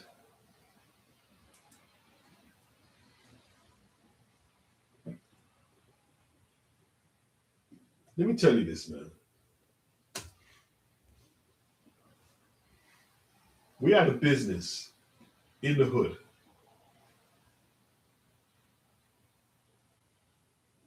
And let me tell you this. That song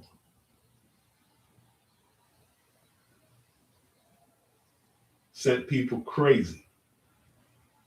Now, when I say it sent people crazy, there was a lot of people who didn't like Buju making them lyrics. I'm not talking about that. I'm talking about men. And you see what I said? That it just happened to be the way the ball bounced that I had a couple of mixed race chicks consecutively, right? When that song came out, it was around then. Probably about 93, a little time after it came out. And like, dude just seen me with my girl. And they'd be treating me like I won the lottery. Seriously. Like, boy, Nutty, I get that girl like that. I said, what's the fuck the matter with you?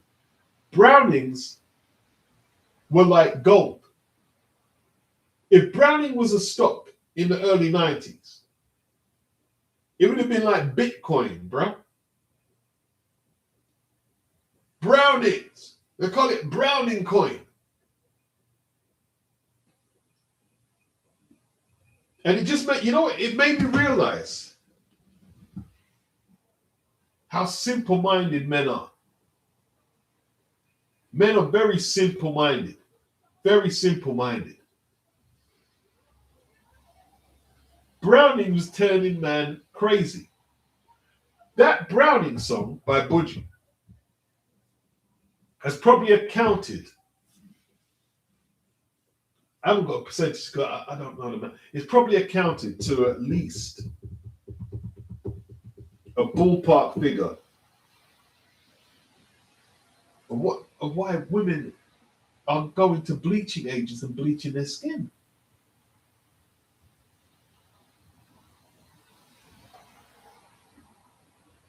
Yeah.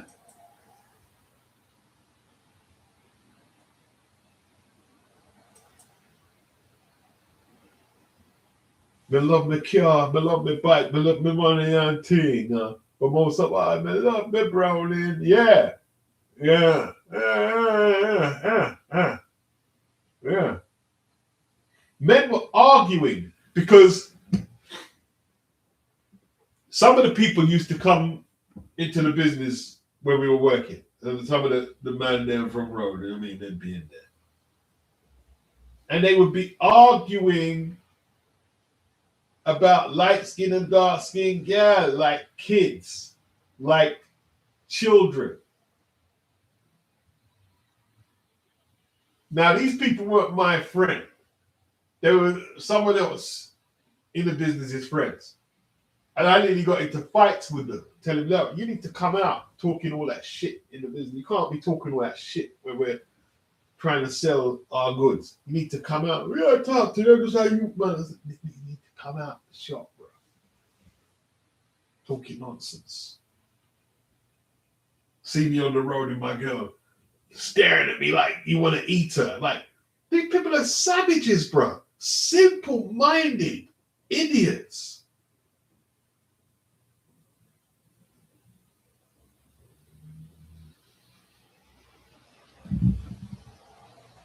And you see,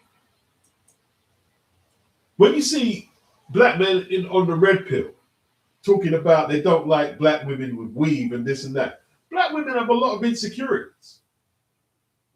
They have a lot of insecurities because they've had to endure a lot of crap, which a lot of people seem to forget where it stemmed from. Oh, you should wear your hair natural. Why is she going to wear her hair natural when you're saying you want women with straight hair and light skin? Why would you wear her hair natural?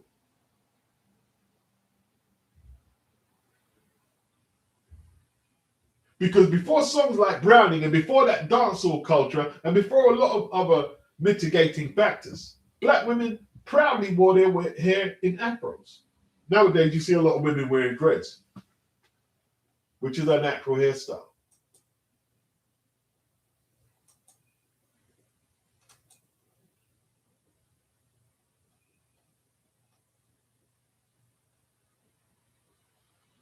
Some people getting issues with the audio. Maybe it could be your thing. I think some SK said audio is fine for him.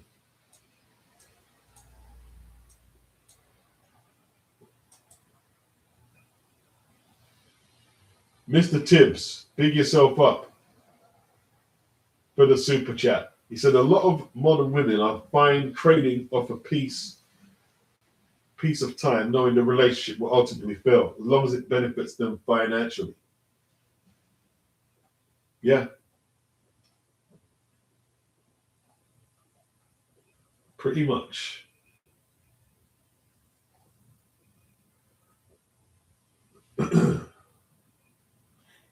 Tom said the Mexican headphones, yeah. Jimmy, he says, Budgie got enough backlash for that song. Dark skinned girls were vexed, so he had to come with the remix fast. Yeah, you have to clean it up. You have to clean it up. You have to clean it up.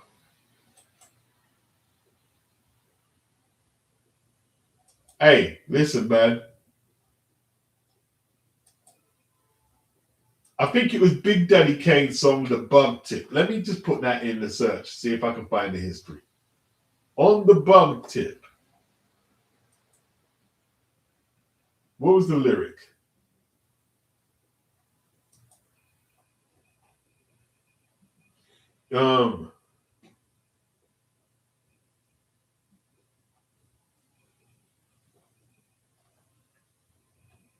Where's the lyric?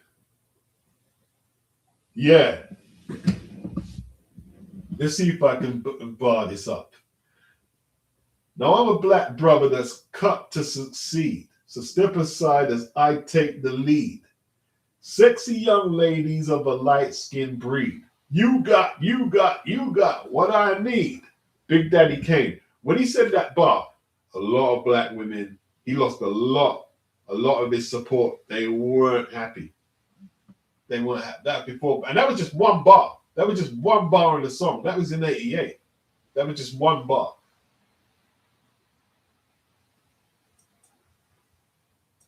And he's a dark-skinned man. Budgie's dark-skinned as well. Wilder dark-skinned. You wouldn't see it. You wouldn't hear Chris Brown come out with a line like that. You wouldn't hear that. You wouldn't hear Bob Marley, light-skinned brothers come out with it. They wouldn't say that. They wouldn't dare say that. What does that say?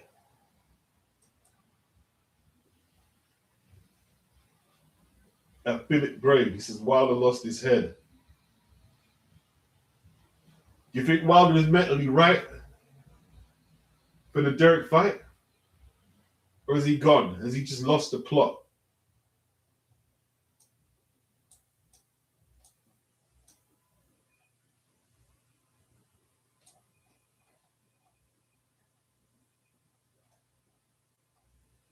I don't know, man. Hard to say, man.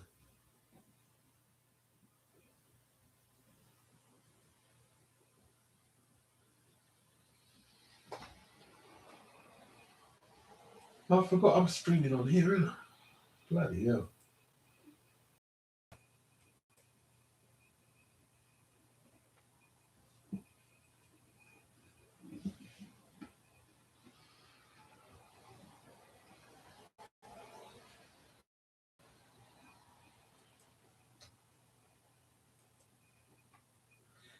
Wilder says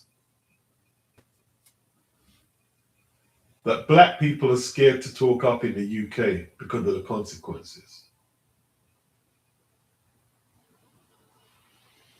What makes him think that exactly? Is he right? Does he know what he's talking about? I mean, he hasn't lived over here. Just like if I said something about where he lives, he says, "How do you know you don't live over here?" But you don't live here, though.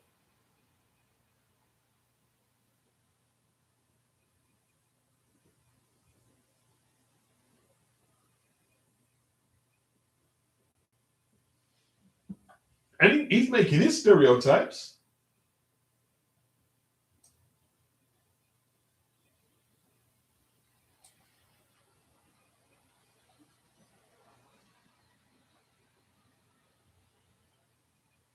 Big up Philip Belgrave.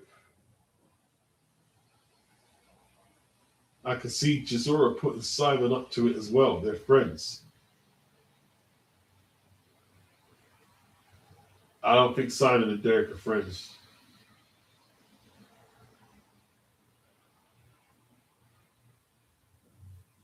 SK, prefer Wilder like this man pre-Parker. High on that drug. Ayahuasca.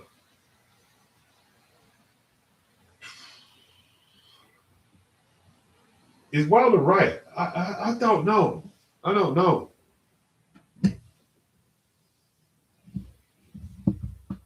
To me, he got a little too caught up in the moment.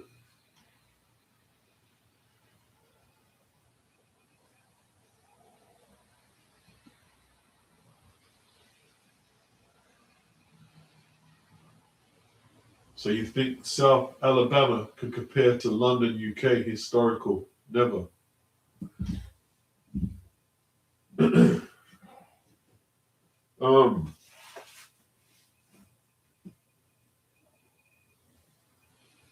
It's a different dynamic, bro.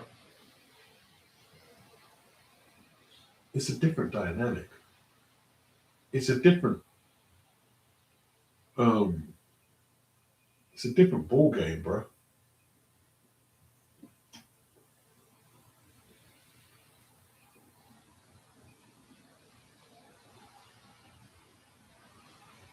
You can't compare South Alabama to, you can't compare, like London, England is a small country compared to America. But if you're going to talk about from the 15th century,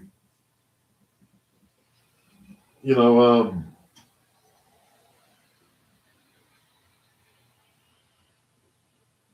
is it Hawkins? John Hawkins was like the UK were very pivotal in the slave trade. They were the engine of the slave trade. They were the orchestrators of the transatlantic slave trade and the slave trade in the UK.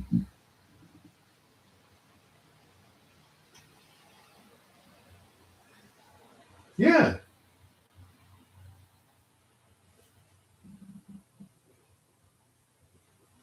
And when they ended slavery in the UK in the 18th century, the slave masters were compensated with cash. They were compensated.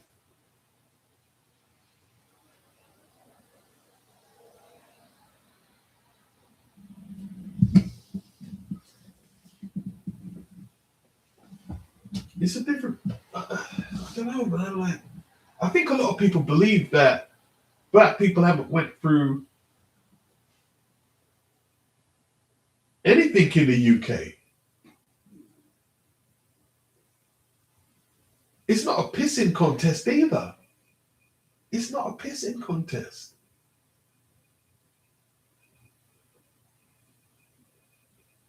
Do you know there was Ku Klux Klan in the United Kingdom? Do some of you know that? Do you know this?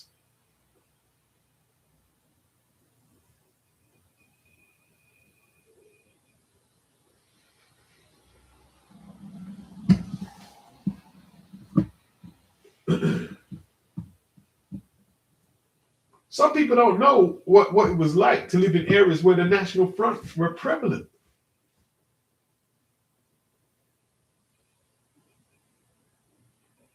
It's almost like people want to say, oh, well, you know, you can't say anything about race if you're from the UK because it's not as bad as over there and there and there.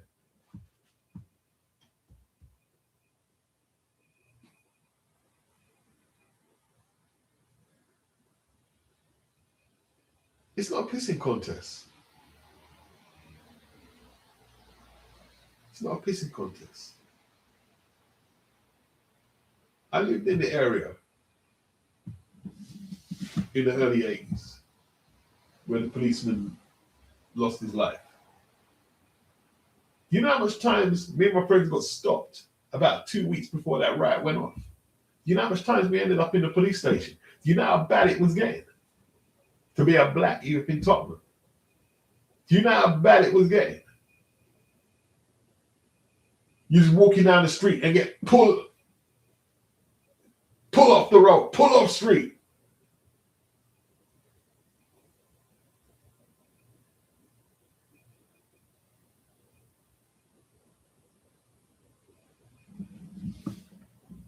Yeah, okay, I agree. I agree it's not as bad. I agree.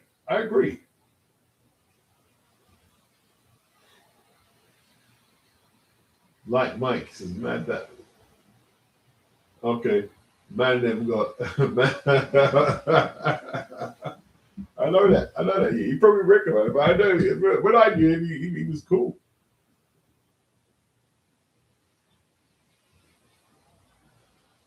I can't read the comment out because that could just get the channel breezed.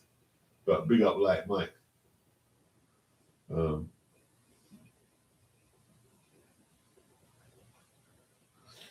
Yeah, it's pretty bad. Like it's been pretty bad, bro. It's been pretty bad.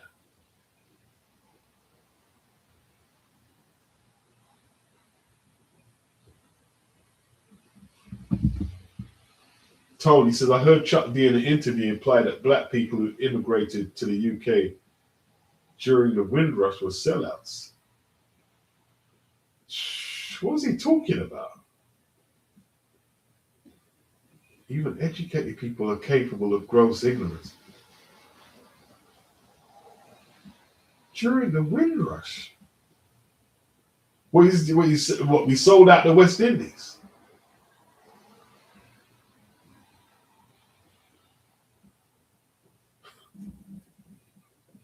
But tell Chuck, yeah, man oh man, I don't think they can. From what I know, I hear the parts don't fit. The next thing, Flavor Flav was wearing a dress years later, yeah. Don't let me listen to no music revolutionaries and take them serious. And I respect their music. I've got a lot of their albums, but I realize it's all a hustle. You see, it's all a hustle.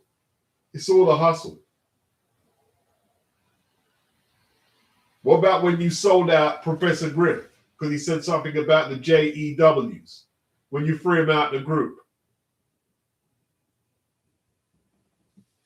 Come on now.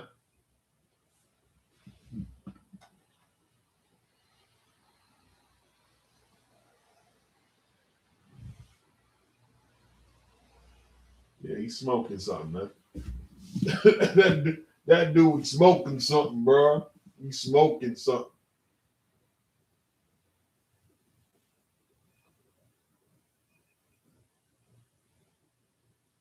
Yeah. Professor Griff got binned straight away. Yep.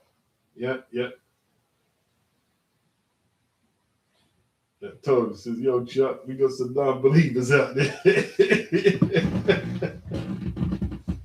You know what I mean? It is what it is. You had Flav in there smoking crack for how many years? So did Flav sell out on what was it? Flavor of Love? Did he sell out? Did you sell out when you was in the video where Flav was wearing the dress?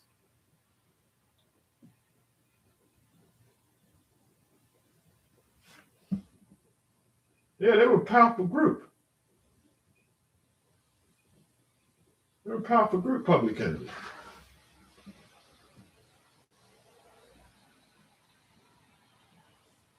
Jimmy says, yeah, they did handle Professor Griff dark. Yeah, they did.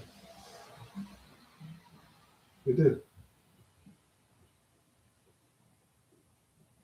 You know what it is, yeah? There's a lot of black Americans who look at us as British blacks and they think we're Sambos. They might even be cool with you, but deep down in their heart, they think you're a Sambo. They think we're Sambos. They won't admit that, but they do. They do. That's how they look at it.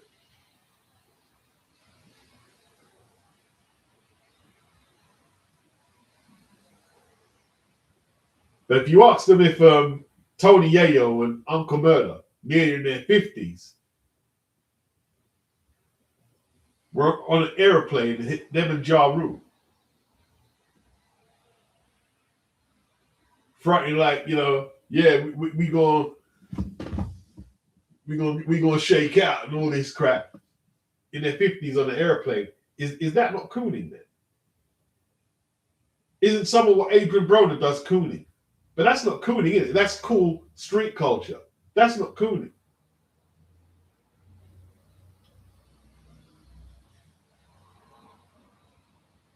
Throwing money down the toilet like Broner is not cooning. Or trying to rub up Madonna's ting in the fight. That's not cool. Come on, bro. Come on, man. You know what I mean? Like,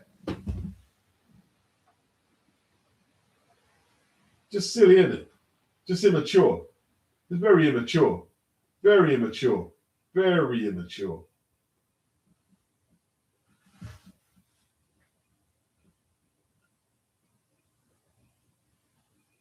Very immature. The Windrush was sellouts. Abandoned the Caribbean. A lot of them, what he doesn't understand, a lot of them came over here, and a lot of the money they earned from over here went straight back to help people who was in abject poverty. He doesn't realize that. He doesn't understand the conditions that black people survived under. Partner money. Partner money. Yeah.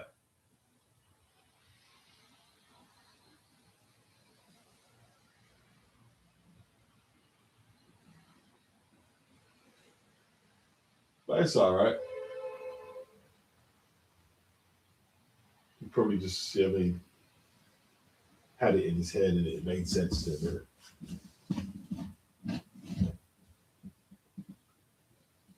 I mean, like, it's just very divisive, isn't it? It's like over here, if you're old enough to remember, there used to be considerable tension between the West Indian community and the African communities. There used to be considerable tension.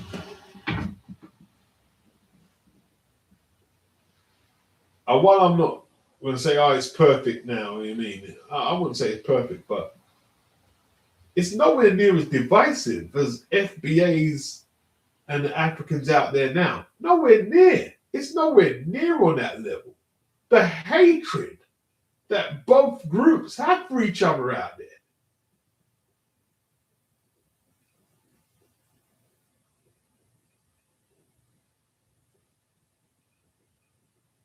Even the FBAs and Caribbeans.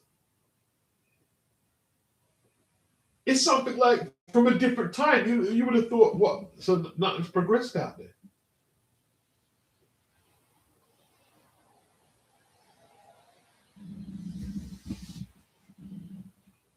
The way I hear them talk like different ethnicities, it's not even, to me, not even white against black. It's just like different ethnicities.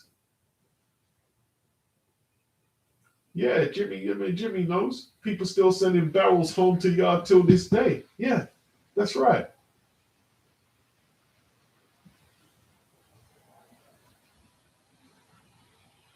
That tone says there's the argument of living up to negative stereotypes. He's coming up.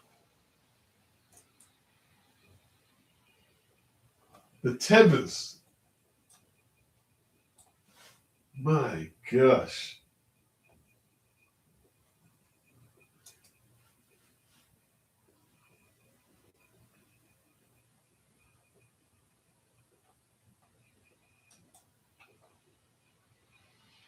It is what it is, man.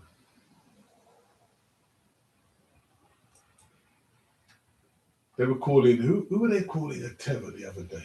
They were calling someone a tether. The FBI are calling someone a tether.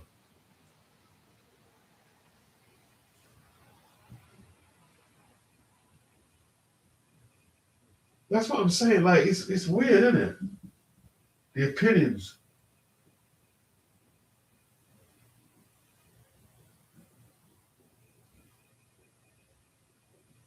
They say the Caribbeans set out some of the FBAs, but the Black Maroon tribe from Jamaica. They resisted slavery. They resisted it. You know what I'm saying? Like Haiti, another Caribbean island, have big rebellion and got their independence.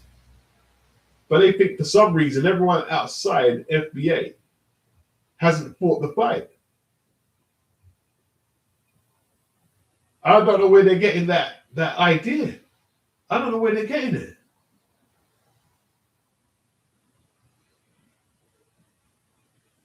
There's this superiority complex that they're stronger in the fight than anyone, and it's just not the case. It's not. I'm not saying they're weaker, but it's not a pissing contest, bro. And if it is, there's nothing to suggest that they're winning it. It's ridiculous.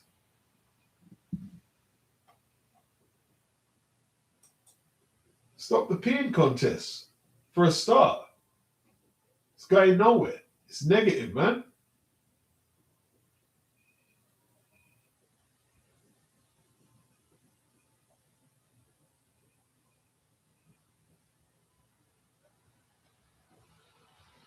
One of the biggest revolutionaries they had was born in Jamaica. Marcus Garvey. He's not FBA.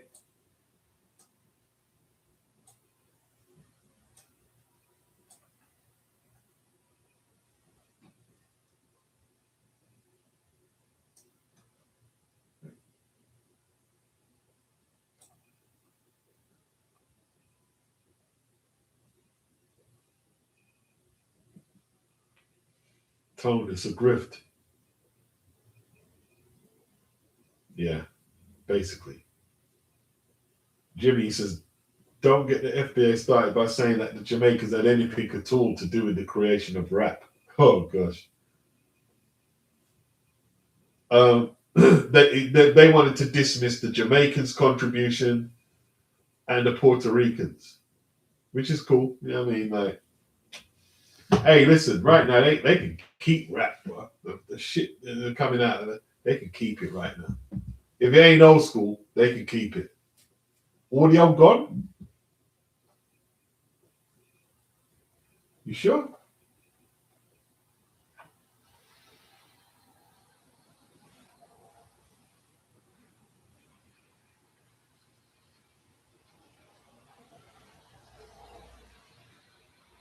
At SK, I don't care. I will refuse to have anyone born after the 2000s talk to me about racism. Regardless where you're from, I was raised in the 80s where shit was worse than it ever was today. And Dr. Mudok, I think because they're not willing to fight alongside FBAs for things like reparations, other blacks are accusing FBAs of complaining. Thomas says audio mine. Okay, audio's good. Um,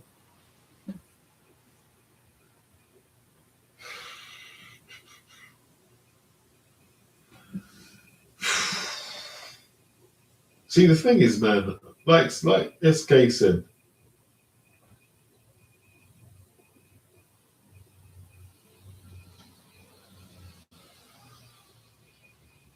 it was 80s was a different time in the UK, man. 80s like them mining communities, bro. In the UK, they went through crap, bro. They went through crap. They went through near on starvation, man. Having to ration out their food to ridiculous levels when they were striking. And Thatcher, when she set the police on them, man, in them convoys, it was crazy, bro. Absolutely crazy. She actually turned the police force into a military flipping unit on miners, man. It was crazy.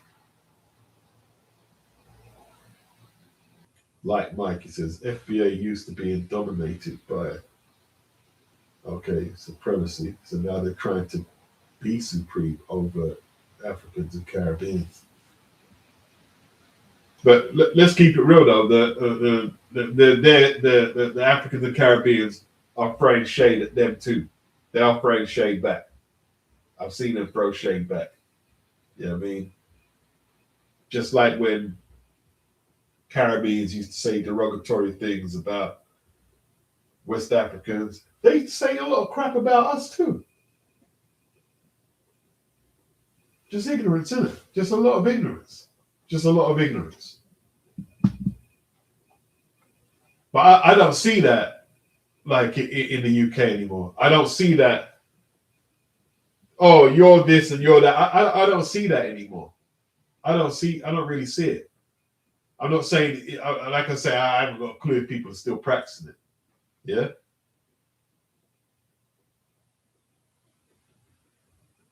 Dr. Wu, Dr. The 100 beats, it goes both ways. Yeah, it does go both ways. Because I've heard certain people like the Africans say, oh, they're just lazy. They're lazy. They don't want to do this and that and that. And I've heard Asians in the UK, you're lazy, you're lazy. But, when you go and look at the unemployment statistics in certain areas in London, the Bangladeshis are doing worse than anybody.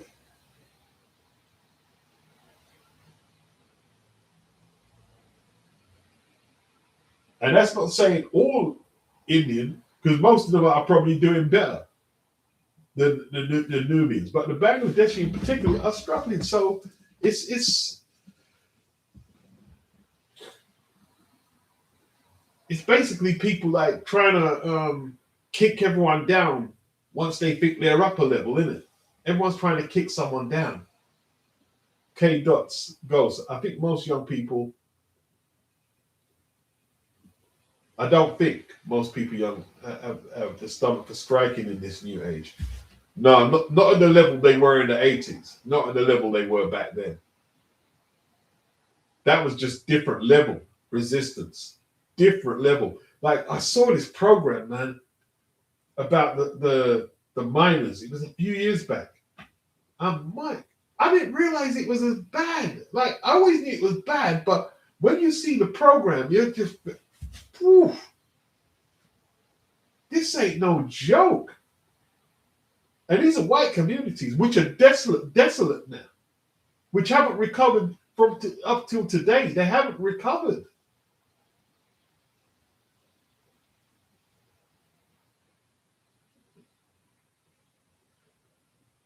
Veritas, he says, people today are not better than the one from the past. Progress can be turned back easily, as we can evidently see today. Yes, it can. Yes, it can.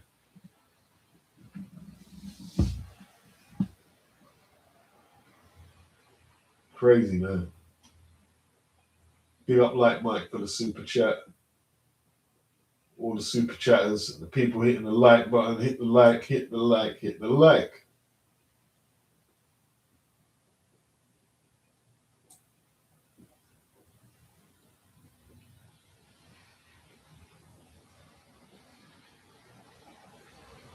Yeah, Wilder is under the impression that we're just getting our asses kicked and not saying nothing about it.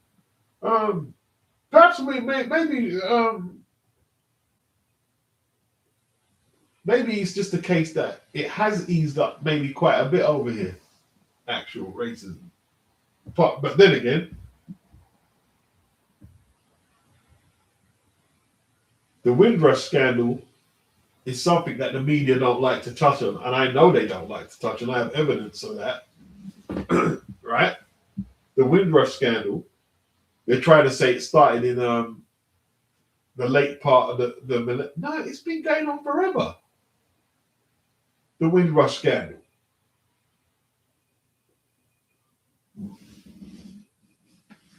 People who came over here in good faith, invited by the British government to help rebuild the country, and now they're basically saying they're illegals. In fact, man, listen, It's just crazy. It's crazy. Britain is not as friendly as a lot of people.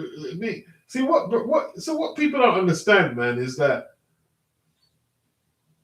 in different regions of the world, they might just call you the N-word to your face and this, that, and that. But over here, it might be a little more passive aggressive, but equally oppressive at the same time.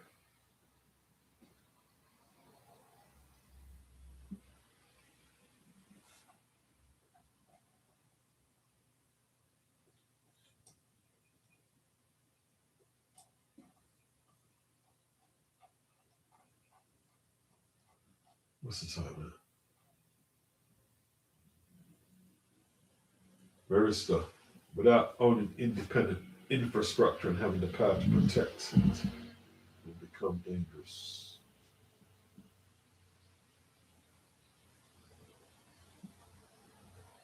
K dots. I remember having to stand behind a bus stop because people would throw eggs. Dr. Murdoch. The problem was Churchill invited the Commonwealth countries, hoping for Aussies and Kiwis. Instead, the black and brown countries took up the invitation, and that was the problem.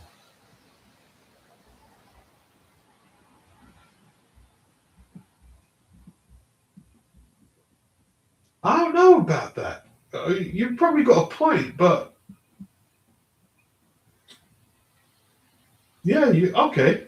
I can see where. Okay, that actually makes sense, Dr. Murdoch. That actually makes sense. Actually makes sense.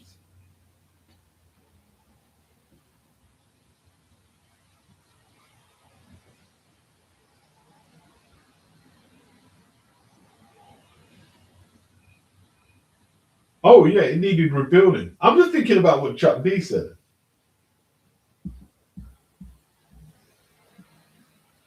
about selling out. Does he have any merit to that? Like, see, the thing is, what's his thesis behind it? Is there a thesis behind it? Is there a train of thought behind it? At least a theory behind it. There might be a theory behind it that we didn't build our countries up. Yeah.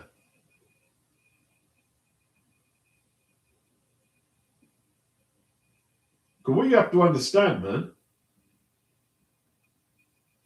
some of the best plasterers, builders, bricklayers, they came from the Caribbean and helped build this country up, man. Yeah. Master craftsmen, carpenters, the lot. Yeah.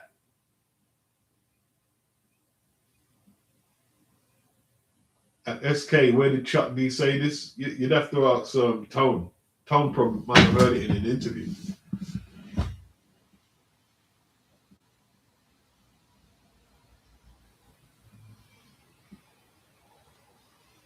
Because when the Caribbeans came over here, they would tell you that the buses were running clockwork.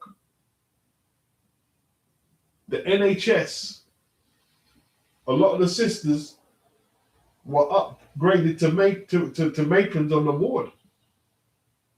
Yeah.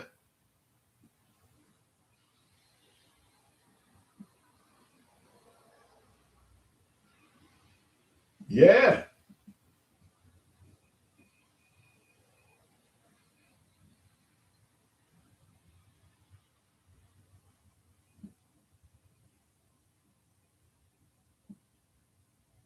Dr. Rudolph Beats, don't you remember how much of a dump houses used to be in the 50s to 80s? The 50s, I ain't that old.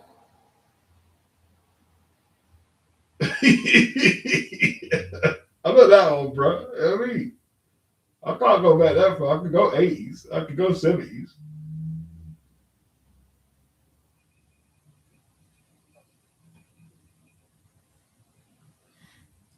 England was a dump, bro. And it still is. It still has actually. It's probably hasn't got worse, man. I don't think I don't think they've got the same level of craftsmen and builders and the same. What it is like a lot of people who are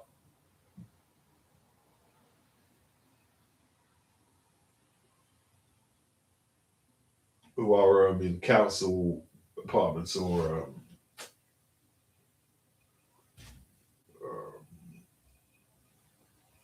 like if they're in it for renting or whatever, they haven't got the skills to build their houses to fix their houses themselves. Oh, remember outside toilets? Yeah. That's a very good point. Although at my grand's house, they had they had inside toilets. In fact, they had two toilets inside because she had a massive house. They had an outside toilet. You know what I mean? They had an outside toilet. And my granddad would paint the house at least twice a year. Do you know that? I'm not joking. The man would just always paint in the house. Every time I would paint in the house.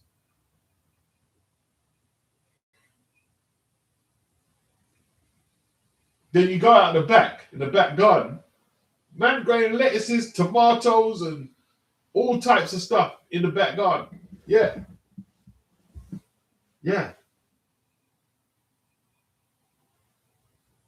Growing all types of food in the back. Onions.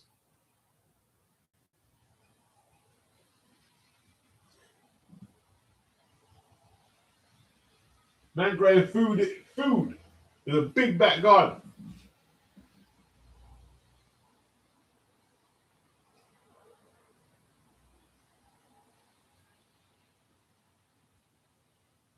Dr. Woodok said we had an old Jamaican man up the road, helped with our DIY. Yeah.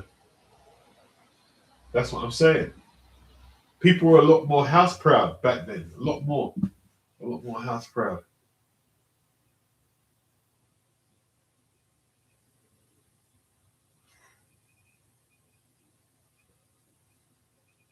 Yeah.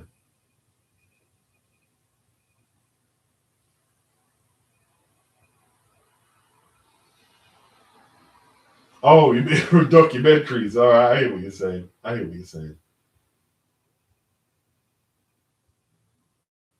What it is though is the deterioration started with the council flat culture. That's where it started. Tone said, as a Minister of Health from 1960 to 63, Enoch Powell, the fascist spiritual leader, actively recruited and invited Caribbean immigrants to the UK to work for the NHS. Yes.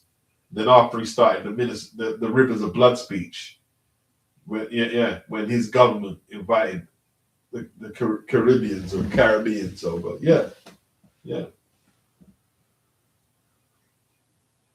Enoch Powell, bro. Crazy man. River of Blood speech, you know.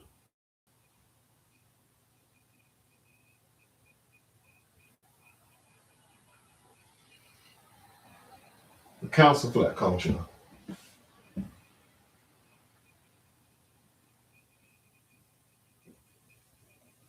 If you did what, K Dots?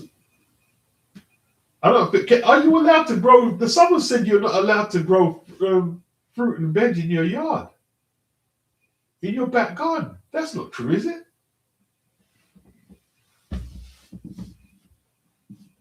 I think it was in America. It was in America somewhere. Sure, someone. It was a woman, and I was saying, "What are you talking about? That's not true." I mean, my friend's got an allotment for a start. He grows everything up there.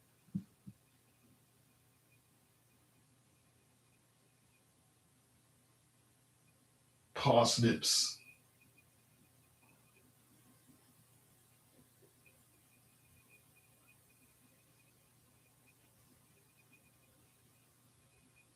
If you tried to do what would they report you, K Dots? Let me know.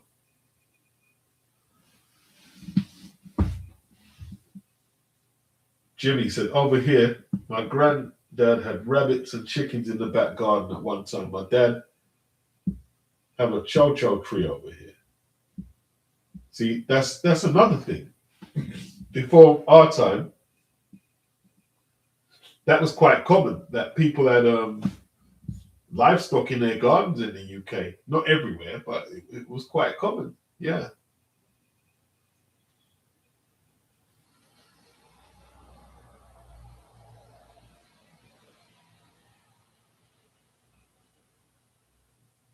Because you when you think, man,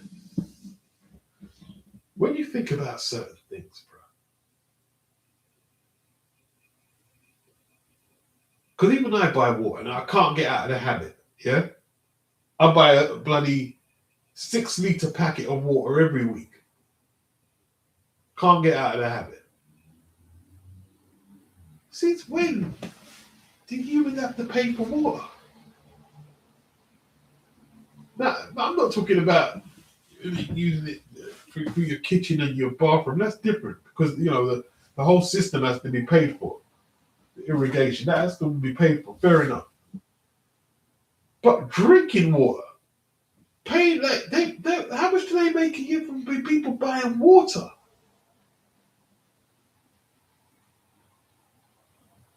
It's probably illegal to catch your own water.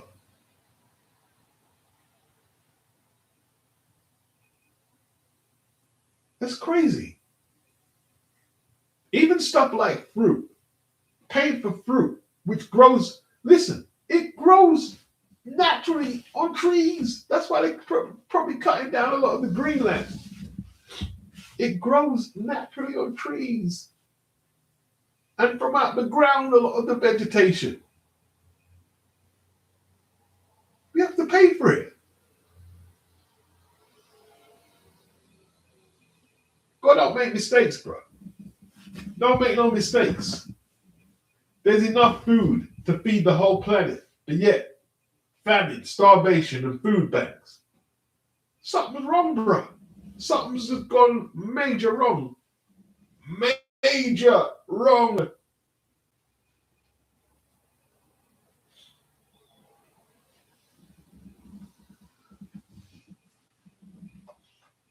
How comes we're not being taught or is not being encouraged for people to grow their own food?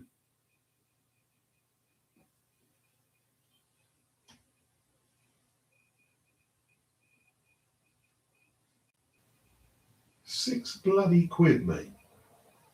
£6. And it wasn't even a big one. £6 for a piece of cocoa yam.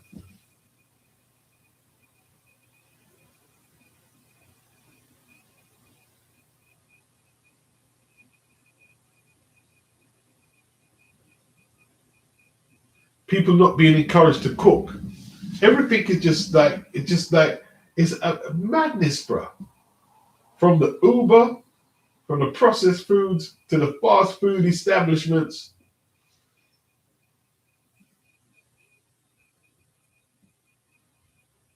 A lot of foods are easy to grow as well.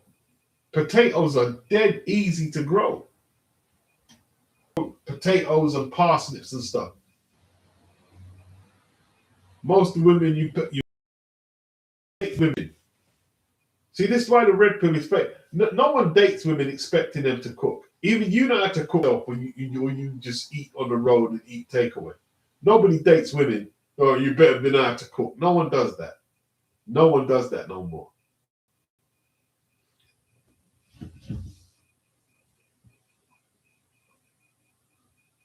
People not understanding where most people cannot get wealthy or rich if you don't know how to cook food. If you don't know how to prep and budget your money, you're never going to have money. You're never going to have money.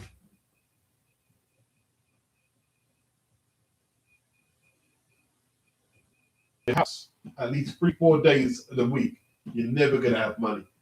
You'll never have money. You'll never have shit. You'll never have shit.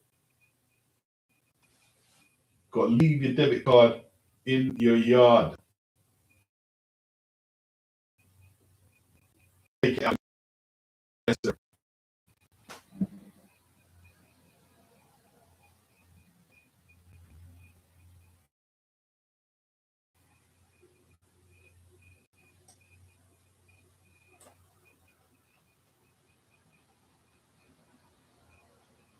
Can Errol Spence beat this Australian kid?